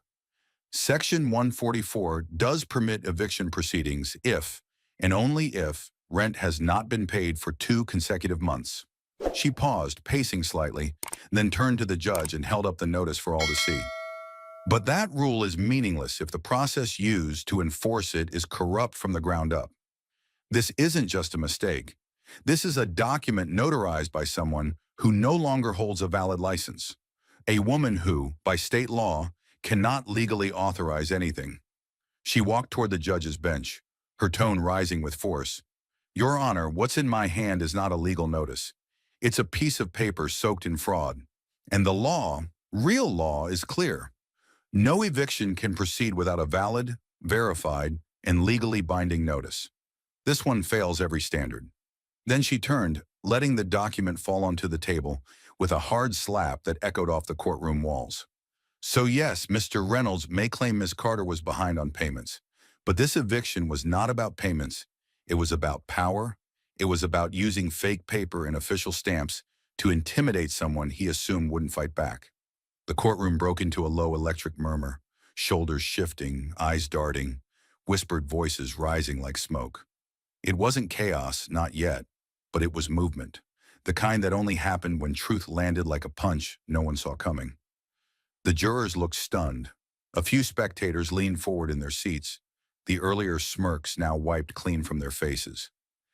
Even a junior associate from Reynolds's team dropped his pen. At the bench, Judge Patterson's transformation was subtle but seismic. His spine, once relaxed into the high-back chair, now straightened with interest. He removed his glasses, slowly, deliberately, and studied Jasmine with eyes no longer glazed with condescension, but sharpened by something else. Recognition. This wasn't just a young lawyer playing court. This was a woman dismantling a corrupt system in real time. He cleared his throat but didn't interrupt. Instead, he steepled his fingers under his chin, the way a man does when forced to reevaluate everything he thought he knew. Jasmine had pierced the armor. The judge who once looked at her as if she didn't belong here was now giving her the one thing this courtroom rarely offered a black woman with fire in her voice and facts in her hands: his full, undivided attention. And across the room, Reynolds shifted ever so slightly in his seat, for the first time, not in comfort, but in unease. Just as the courtroom seemed to sway in Jasmine's favor, just as truth had begun to outweigh influence, Reynolds made his move with the precision of a man who had corrupted too many rooms to fear any of them. His attorney rose slowly, theatrically brushing the sleeves of his suit, holding a single sheet of paper like it was a loaded weapon. "Your Honor," he began, his tone dipped in feigned respect, but sharpened with quiet malice. "The plaintiff would like to enter into evidence an internal document obtained via a public records request. An email from Miss Crockett's official White House account." He turned, allowing the gallery and judge to clearly see the top of the page. The federal seal, a timestamp, and Jasmine's name. "This email," he said, pausing for effect, "was sent during federal working hours and pertains specifically to the Carter eviction case, a private legal matter that Miss Crockett is pursuing while on government salary using government tools. This is not only an ethical breach," he added, voice rising, "it may constitute a direct violation of the Hatch Act and federal misuse of resources." The courtroom snapped into silence, but it was the kind of silence that throbbed, tight, electric, ready to rupture. The press perked up like bloodhounds catching the scent of scandal. The judge's brow furrowed, his hand reaching toward the document with an expression that hovered between curiosity and condemnation. Behind her, Jasmine felt Tina recoil in panic, whispering, "They're trying to bury you." But Jasmine didn't move. She couldn't, not yet. Her heart pounded, not from guilt, but from fury. She hadn't used her government email. She knew she hadn't. Every document, every motion, every draft had been done on her personal laptop, on personal time, under personal oath. But none of that mattered now, not if the lie was presented first and loudest. She scanned the page from where she stood, just enough to recognize the format, the language, and the unmistakable signs of tampering. It was a forgery, skillfully done, timed with surgical cruelty. The signature looked real, the metadata plausible. Whoever did this had resources, access, and a clear goal: destroy her credibility, silence her client, and stop the truth before it ever reached the record. Jasmine inhaled, slowly, deliberately, forcing down the heat building in her chest. Because this wasn't just an attack on her integrity, it was a warning. To her, to anyone who dared bring light into a room full of shadows. And as she looked toward the judge, whose eyes had now narrowed with skeptical intensity, Jasmine realized this trial had just evolved. This was no longer about eviction, it was about survival, and she was now the one on trial. Judge Patterson stared at the document for a long, uncomfortable beat, the courtroom frozen under the weight of a single page. He didn't look at Jasmine. He didn't look at Reynolds. His eyes lingered on the White House email header, his jaw set like stone. Then, with a dry cough and a flick of his wrist, he leaned back in his chair and spoke, calm, clinical, and cold. "Given the seriousness of this accusation and the potential legal implications," he said, his voice slicing through the silence, "this court will adjourn temporarily to allow time for verification of the email's origin and authenticity." The words hit Jasmine like a slow-motion crash, measured, deliberate, but devastating. Her fists clenched at her sides, but her face didn't betray the firestorm rising behind her eyes. Across the aisle, Reynolds smirked, just slightly, like a man watching the trap he set snap shut. Jasmine stood perfectly still as the gavel echoed like a gunshot. But inside, her mind raced with 1,000 calculations. She didn't flinch, didn't blink. Because that's what men like Reynolds waited for. The smirk on his face wasn't just arrogance, it was strategy. He wasn't trying to win on the law. He was trying to weaponize it, twist its language, its procedures, its technicalities into a noose, and hang her with her own integrity. This wasn't justice. It was a performance of power, and the courtroom was his stage. The email wasn't just a distraction. It was a scalpel aimed at her reputation, her authority, her very ability to speak. Jasmine had seen this tactic before. When truth was too dangerous, discredit the messenger, make her the story, make her the problem. But she refused to give him that victory. Her silence wasn't surrender. It was the tightening coil before a strike.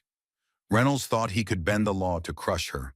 He hadn't realized she was the law, and she had just begun to fight. The courtroom hadn't even cooled before the trap snapped shut. Jasmine had barely stepped out of the courthouse, the forged email still under review, when the system moved, quiet, swift, and lethal. The law wasn't being followed. It was being twisted like wire, reshaped into a weapon aimed straight at her spine. She had exposed too much, too quickly, and now they were coming, not with rebuttals, but with shackles. At exactly 5:17 a.m., as dawn split the sky into bruised streaks of golden gray, a thunderous knock shattered the silence inside the roadside motel. Jasmine sat at the desk, still in the same clothes from court, documents sprawled across the table, eyes fixed on housing case law glowing on her laptop screen. Tina stirred on the pull-out bed behind her, mumbling half asleep. Then the voice came, sharp and authoritative, from behind the door. "Miss Jasmine Crockett, open the door. South Hill Police Department. We have a warrant for your detainment." Jasmine's breath slowed, not panicked, focused. She rose, pulled her blazer straight, and opened the door with quiet resolve. 3 officers stood outside, their posture tense, their eyes unreadable. No sirens, no warning, just flashing lights and authority. The lead officer, wearing a vest stamped with SHPD, held out a warrant with robotic detachment.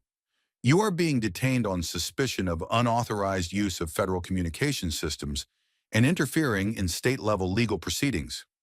Jasmine didn't blink. Suspicion, she repeated, voice calm as glass. So you're arresting me over a forged email that hasn't even been verified? The officer didn't answer. The cuffs came out next. Cold steel, fastened behind her back with mechanical finality. Not violent, but with enough pressure to remind her that justice here bowed to power.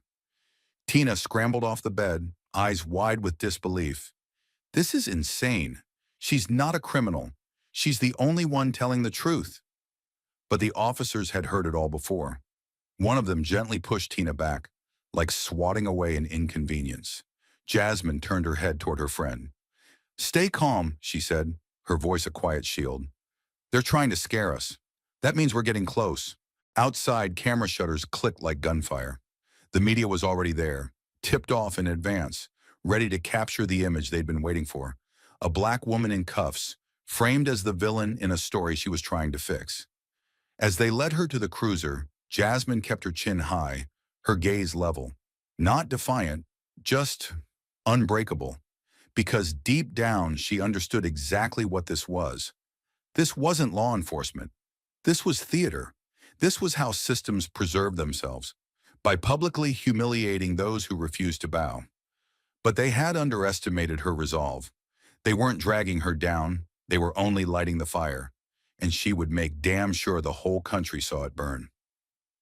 Across the street, cloaked in the shadow of a parked black SUV, Robert Reynolds sat in the back seat like a king behind glass, untouched, unbothered, and fully in control. The world outside was chaos, red and blue lights slicing through the morning haze, reporters swarming like flies, onlookers gasping as Jasmine Crockett was marched out in handcuffs. But inside that vehicle, silence reigned. Reynolds didn't speak. He didn't need to. He simply leaned forward, resting his manicured fingers on the leather armrest, and watched with the detached amusement of a man watching the final scene of a play he'd written himself. His eyes, cold and calculating, tracked Jasmine's every movement, not with rage, but with triumph. When the cruiser door slammed shut, sealing her in behind steel and accusation, he allowed himself the luxury of a smile. It was small, almost imperceptible, but saturated with cruelty. This wasn't about legality or even revenge. It was about dominance, about reminding her and everyone watching that in his world justice was just another lever to pull. She had embarrassed him, challenged him, rattled the foundation he'd built with bribes and silence. And now she was in a cage, exactly where he wanted her. He tapped once on the tinted window, signaling the driver. Let them run their headline, he murmured, voice smooth like poison. By the time they finish typing, she'll be discredited, disgraced, and forgotten. The SUV rolled away quietly, tires humming against the pavement, leaving behind only flashbulbs and silence. And Reynolds leaned back, lips curled, already planning his next move. Because for men like him, the game never ended. Only the pieces changed. The arrest footage had barely made its second loop on cable news when the first call started ringing through secure White House lines. At first it was disbelief, then fury. Jasmine Crockett wasn't just any staffer. She was a senior legal advisor, a voice trusted in national strategy briefings, someone who'd written legal memos that shaped federal policy. To see her paraded in cuffs over a forged email in a town riddled with political rot wasn't just an embarrassment. It was a threat to the very credibility of government institutions. By 7 a.m., the matter reached the Chief of Staff's desk. At 7:03, it was flagged to the National Security Advisor. 3 minutes later, a decision was made. Quiet, absolute, and immediate. The Office of Cybersecurity Coordination activated a federal digital forensics task force, pulling agents from the Department of Homeland Security and NSA, specializing in misinformation warfare and state-level digital corruption. They moved with surgical precision. No press releases, no briefings, just encrypted orders and backdoor access keys. Within hours, they had accessed Jasmine's official government logs, traced every email sent from her .gov account in the last 30 days, and isolated metadata signatures from the forged message presented in court. The results were immediate and damning. The email in question never passed through the White House server. The domain was spoofed. The security token was invalid. The embedded metadata showed that it was composed using off-the-shelf forgery software and routed through a proxy server in South Hill, under a shell company with no legitimate business records. And then something deeper surfaced. That same server had been linked to multiple eviction cases filed in the county over the past year, most tied to Reynolds' real estate firm. What looked like a simple character assassination was now unraveling into a multi-layered conspiracy. Digital fraud, abuse of local law enforcement, and potential RICO-level coordination between private entities and public officials. The White House didn't panic. It recalibrated, because now the stakes had changed. This wasn't just about protecting Jasmine's name. It was about containment, exposure, and leverage. Every action from this point forward would be calculated not for damage control, but for legal retribution. Jasmine had been ambushed, framed, publicly humiliated, but the system Reynolds had used to break her was now under a federal microscope. And for the first time, he wasn't the one pulling the strings. He was in the crosshairs of a machine far larger than any courtroom in South Hill, a machine designed to destroy threats not with bullets, but subpoenas and federal indictments. And it had just been activated. The heavy oak doors of the courthouse swung open not with ceremony, but with the kind of force that made people turn. And when Jasmine Crockett walked through them, the very air changed. She didn't wear the cautious, measured expression of someone still defending herself. She wore the look of a woman who had been to hell, documented every corner of it, and brought back the proof. Gone was the fatigue from sleepless nights behind bars. Gone was the weight of doubt. In its place was clarity, weaponized, sharpened by betrayal, and backed by the full authority of a federal investigation. She walked not to reclaim her place, but to seize it, one precise step at a time. The courtroom, which once snickered at her presence, now sat quiet. Not out of respect, but fear. The gallery watched her like she was a fuse already lit. In her left hand was a secured case, black matte steel with biometric lock, just delivered by Homeland Security less than 2 hours prior. Inside, the entire chain of digital evidence exonerating her and exposing the conspiracy she had uncovered. In her right hand, a federal affidavit signed by 3 cybersecurity officers, linking the forged email to a proxy server traced directly to Reynolds' financial advisor. Jasmine reached the bench, placed the case on the table with the weight of finality, and addressed the court. Not like a lawyer, but like a prosecutor returned from the front lines. "Your Honor," she began, her voice steady but edged with steel, "I present to this court not a theory, not speculation, but verified digital forensic evidence. Evidence proving the email used to justify my detainment was a fabrication, constructed with intent to mislead this court and defame my character." Judge Patterson leaned forward. His robe suddenly felt heavier. His silence was no longer arrogance. It was defense. Jasmine continued, flipping the latch on the case and opening it to reveal the sealed report, projector-ready visuals, and a signed timeline of the attack. "This document," she said, holding up a printed web of metadata trails and IP jumps, "maps the path of the forged email from its creation to the very moment it was printed and submitted into evidence. And it doesn't just clear my name. It implicates Robert Reynolds in a broader scheme of digital fraud, falsified evictions, and targeted abuse of judicial loopholes." The gallery gasped. This time, no one interrupted her. Jasmine turned to the jury box, to the clerk, to the officers in the room. "This isn't just about me. This is about every person he tried to evict, every tenant silenced by forged paperwork, every court manipulated by fake documents and fake power." She finally turned her gaze toward Reynolds, and for the first time he looked small.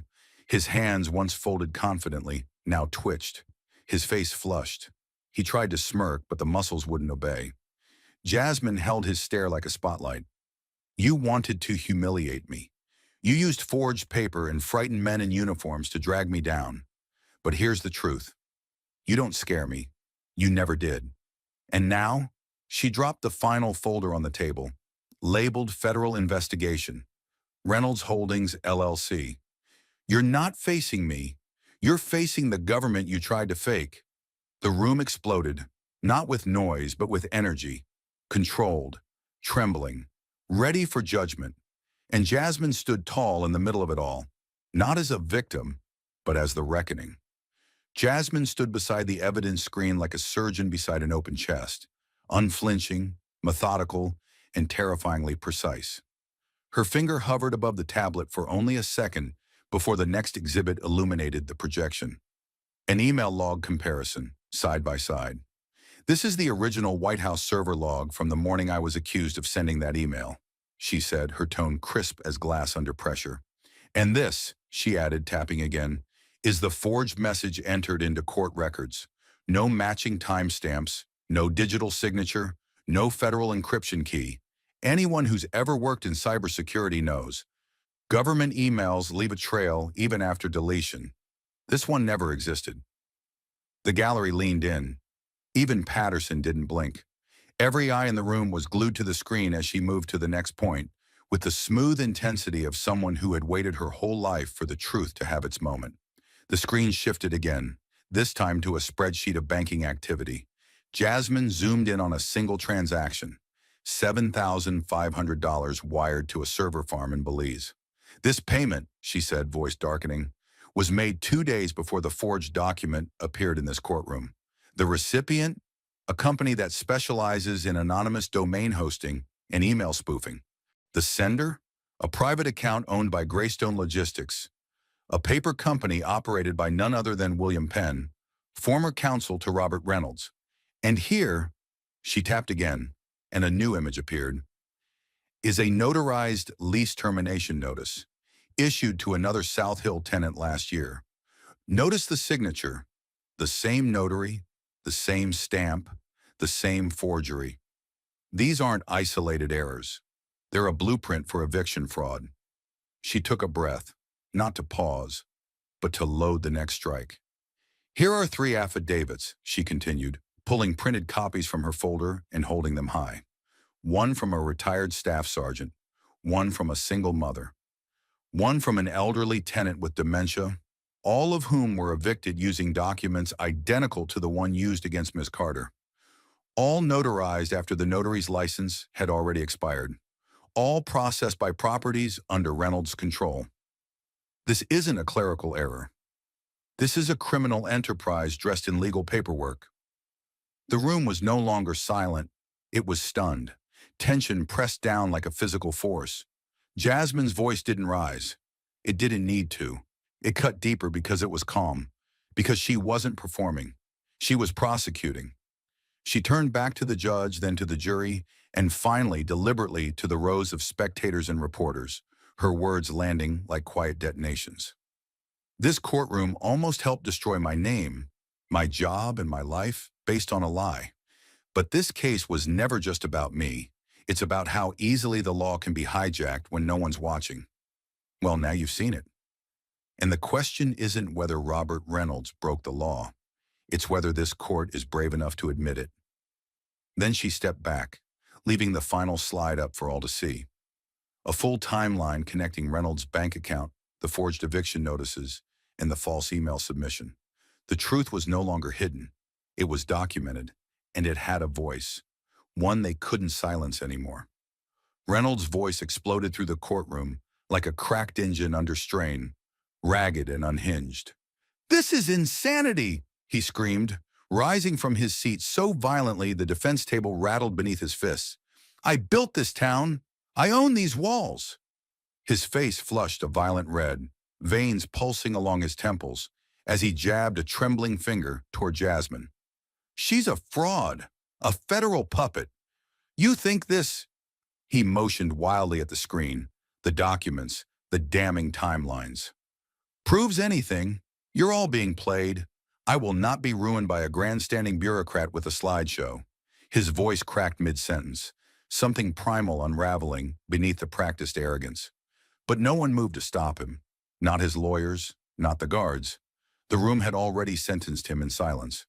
Across the bench, Judge Patterson sat like a man aging by the second. The pressure, the revelation, the weight of his own complicity, whether by bias or blindness, pressed into his skin like stone. His fingers gripped the edges of the bench as if it were the only thing holding him upright. He had underestimated Jasmine. He had protected Reynolds. And now, with every eye in the room fixed on him, not with respect, but with expectation, he understood that his silence could no longer shield him. The screen still glowed with evidence. Jasmine still stood unshaken, and Reynolds, flailing in humiliation, had become the symbol of everything this court had failed to stop. Patterson inhaled slowly, his breath audible in the tense quiet, and then, in a voice that trembled more from burden than age, he delivered the words that would shift the ground beneath them all. This court, he began, each syllable weighted and deliberate, recognizes the submitted evidence as authentic, verified, and materially relevant. The notarization provided by the plaintiff has been confirmed as forged. He looked up, eyes tired but honest for once. Therefore, the eviction contract at the center of this proceeding is hereby declared null and void. Gasps flared like sparks in the gallery. Patterson raised a hand, not to silence but to steady himself. Moreover, he added, his voice now firm, fueled by a flicker of long-buried conscience, due to the pattern of forgery, falsified notarization, and potential witness tampering, this court refers all associated parties, including Mr. Reynolds and his legal representatives, to the State Attorney General and the Department of Justice for criminal investigation. The room didn't erupt. It froze, because those words coming from this judge meant the tide had finally turned. Patterson leaned back in his chair, exhaling with the gravity of a man who knew his gavel had come down too late, but still had the power to end something toxic. And Jasmine? She didn't blink, didn't breathe a word. She simply stood tall, letting the verdict speak for itself. Because for all the humiliation, the lies, the shackles, they had tried to break her. And now, her truth had broken them. The moment Judge Patterson's ruling echoed through the courtroom, a new kind of silence fell. Dense, electric, the kind that always comes just before a storm hits. Everyone knew what was coming next, but no one dared to move. And then, as if summoned by the weight of justice itself, the doors at the rear of the chamber swung open with a dull, controlled force. 2 U.S. Marshals stepped in, not the slow, polite pace of local law enforcement, but the deliberate stride of professionals who didn't ask twice. No hesitation, no performance. They cut through the gallery like a knife through fabric, their presence pulling every eye in the room toward a single, undeniable fact. The fall was no longer symbolic. It was happening. Robert Reynolds didn't rise this time. He sat stone still, eyes locked forward, hands clenched so tightly his knuckles had gone white. The lead marshal stepped beside him and calmly read from a folded warrant. Robert Franklin Reynolds, he began, his voice firm, unshakable. You are hereby placed under federal arrest on multiple counts, including conspiracy to commit wire fraud, use of falsified legal instruments, obstruction of justice, and attempted interference in a federal investigation. As the words hung in the air, the second marshal moved behind Reynolds with a practiced motion, drawing the cuffs from his belt in a quiet click that echoed louder than any gavel ever could. Stand up, sir, he said. Reynolds didn't move. His face twitched, not with fear, but disbelief, as if the walls of the courthouse he once ruled were suddenly unrecognizable. No, Reynolds whispered, almost too low to hear. Not here. Not me. But the law didn't care about denial. The marshal repeated, firmer now. Stand. Up, Reynolds stood slowly, the movements of a man who had lost not just control, but his illusion of invincibility. His breath was shallow, his eyes darting to the gallery, searching for someone, anyone, to intervene, to stop this. But no one did. His lawyers looked away. His allies had vanished. The cuffs closed around his wrist with a metallic finality that stripped him of every illusion of power he had ever wielded. You're making a mistake, he shouted suddenly, panic cracking through his voice like ice. This is political. This is her. She set this up. She's behind all of it. He twisted in the marshal's grip, trying to point at Jasmine, but they didn't let him turn.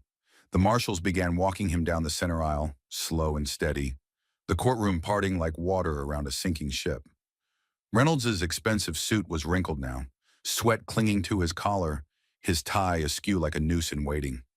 Flash bulbs popped from the gallery, reporters already transmitting the image that would end his career, his empire, his name. One last time, Reynolds tried to meet Jasmine's gaze, desperate to rattle her, to reclaim even a shred of control, but she didn't give him that satisfaction. She remained still, unblinking, head high. She had already won. And as the courtroom doors closed behind him with a dull, echoing thud, it wasn't just the end of Reynolds' reign.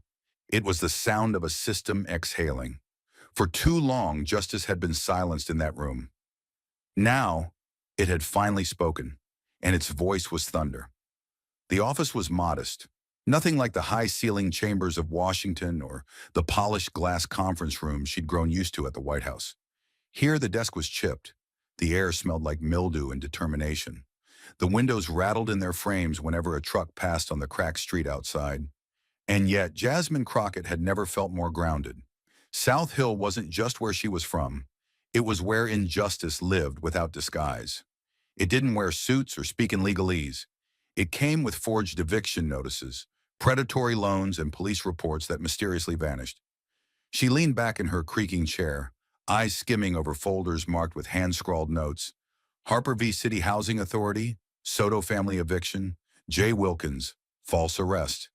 Every name, every file, another life caught in a war most people didn't even realize they were losing. She almost missed the envelope at first. No courier, no markings. Just slipped through the door like a whisper. Jasmine eyed it carefully. No return address, no postage, just her name, printed in stark black letters. There was something about its weight, too light for anything official, too precise for anything casual. She opened it slowly, her instincts already tightening. One sheet, no header, no signature.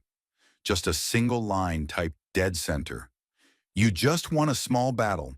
You have no idea whose battlefield you're on.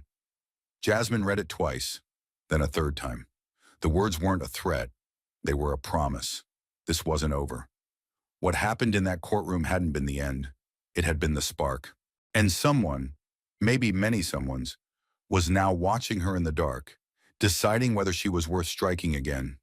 She folded the letter carefully, as if it were evidence. Because it was. It proved what she already suspected. Reynolds was just a node in a deeper web. South Hill's corruption wasn't local. It was institutional, generational, and strategic. She glanced at the photo pinned beside her desk. Tina Carter hugging her daughter outside the courthouse, tears of relief in her eyes. That image didn't just represent victory, it represented unfinished work. Jasmine's fingers hovered over her phone, her return flight to D.C. already scheduled for the following morning. But her gut was louder than any calendar. With one swipe, she canceled the flight. The Capitol could wait. Her people couldn't. That night, beneath the flickering overhead light, she filed the paperwork herself. Justice Collective, Inc., a nonprofit legal initiative. Its mission was uncompromising, to bring full-spectrum legal defense to those without power, without voice, without access. No fees, no filters, no politics, just truth with teeth. Within days, word spread. A local church offered unused office space, a retired judge volunteered time, a handful of law students sent resumes without being asked. What Jasmine had sparked in that courtroom was now catching fire beyond it. And the letter that warned her, tried to scare her, only did one thing: confirm she was exactly where she needed to be. She wasn't just coming for justice anymore. She was building a system that would no longer need to beg for it. The sky hung low and heavy with the kind of golden haze that only came after storms. Thick, fractured sunlight piercing through the cracks in the clouds like hope fighting its way in. Jasmine Crockett stood at the edge of the vacant lot with Tina Carter at her side. The two women shoulder to shoulder, their silhouettes framed against the towering structure that loomed ahead. The building had once been a public records hall, then a DMV, then forgotten entirely, left to decay under rusted signage, peeling paint, and the slow crawl of ivy reclaiming its corners. Its windows were boarded, the front steps cracked, and one side of the foundation leaned slightly as though bowing from the burden of everything it had once held. But to Jasmine, it looked like something else now. It looked like justice waiting for a second chance. Tina crossed her arms, squinting toward the faded lettering, still barely visible above the main entrance. "You really think we can make this place work?" she asked quietly, her voice tinged with both doubt and awe. Jasmine didn't answer right away. She stepped forward, boots crunching across gravel and glass, and laid a hand flat against the warm brick. It was rough, chipped, imperfect, just like the people it would soon protect. "This building's been used, ignored, then left behind," Jasmine finally said. "Same as the people Reynolds preyed on, same as half the town, but it's still standing, and so are we." Her eyes scanned the perimeter, not like a lawyer, but like an architect sketching something bold inside her mind.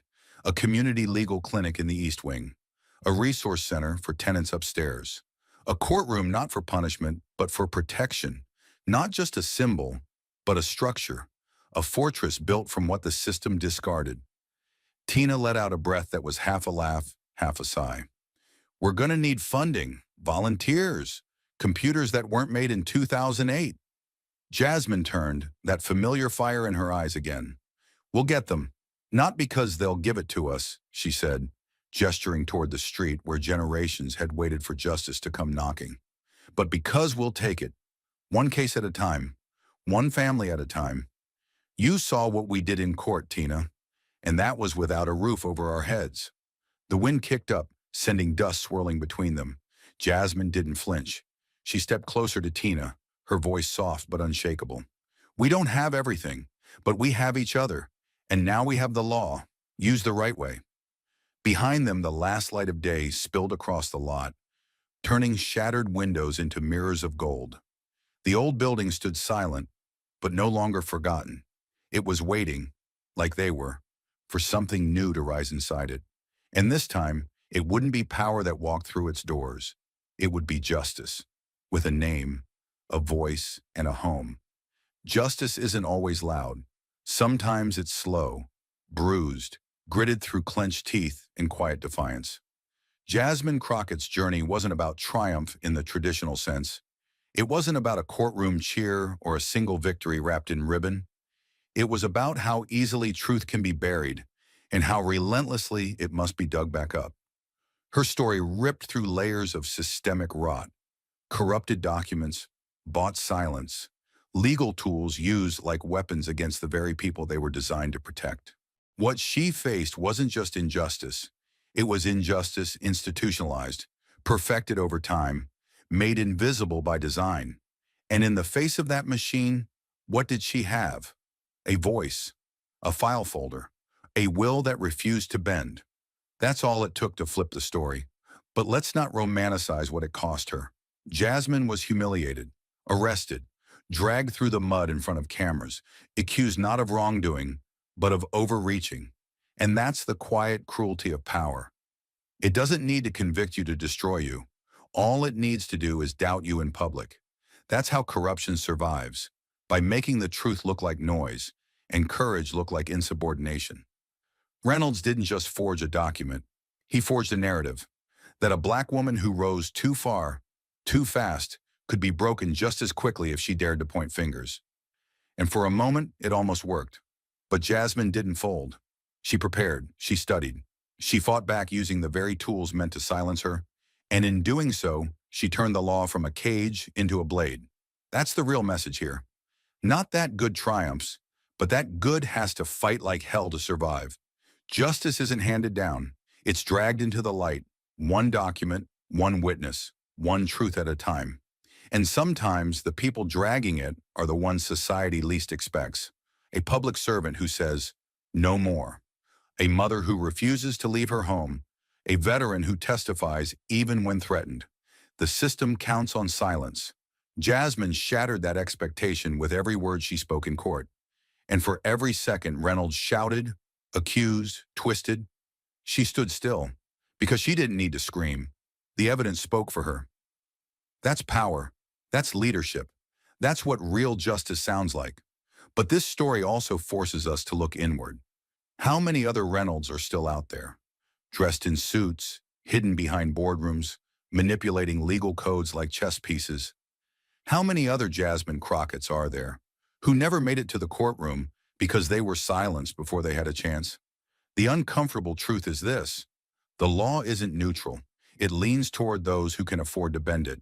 And when the line between legal and moral gets blurred, who pays the price? The tenants, the workers, the unconnected, the unheard. We live in a world where truth doesn't always win, but it can if someone's willing to endure the fire required to carry it. And Jasmine did more than endure it. She transformed it. She turned pain into policy, loss into leverage. She didn't run back to Washington. She stayed. She looked at the ashes of a broken system and said, "This is where we rebuild." The founding of the Justice Collective wasn't a headline. It was a revolution in miniature. Because change doesn't always come from the top down. Sometimes it starts in an abandoned building with broken windows, where legal forms are photocopied on a dusty machine, and victories are measured one eviction stayed, one corrupt contract exposed, one family kept whole. That's the heartbeat of this story, the idea that justice doesn't need wealth or pedigree. It needs persistence and backbone, and a willingness to be hated for doing the right thing. Jasmine didn't win because she was smarter, though she was. She didn't win because she had a badge or a title, though she once did. She won because she refused to let fear rewrite her purpose. They threw her in a cell to scare her. They weaponized the law to shame her. They used lies to erase her. And still, she stood. That is not just resilience, that is revolution. And now, her fight becomes our responsibility. Because every viewer, every reader, every person who watched this unfold has a choice. Will you forget this story in a week, like headlines demand? Or will you remember what was really on trial? Not just Reynolds, not just one eviction, but the idea that justice only belongs to those with power. Jasmine proved otherwise. She proved that the system can bend when pushed, that it can bleed when cut in the right place, and most importantly, that it can be rebuilt by hands that know what injustice feels like on the skin. So here's what we carry forward. Truth matters, but truth alone is not enough.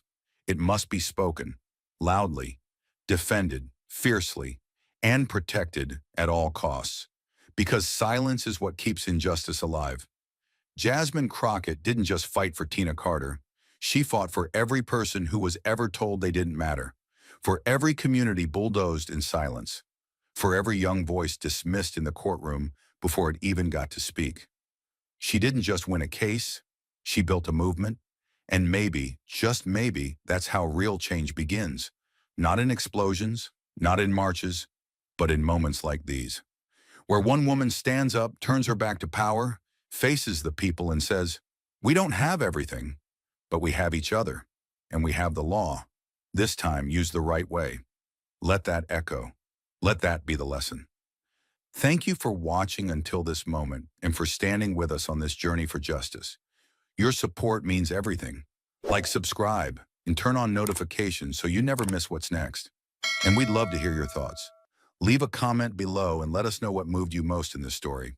Together, our voices make a difference.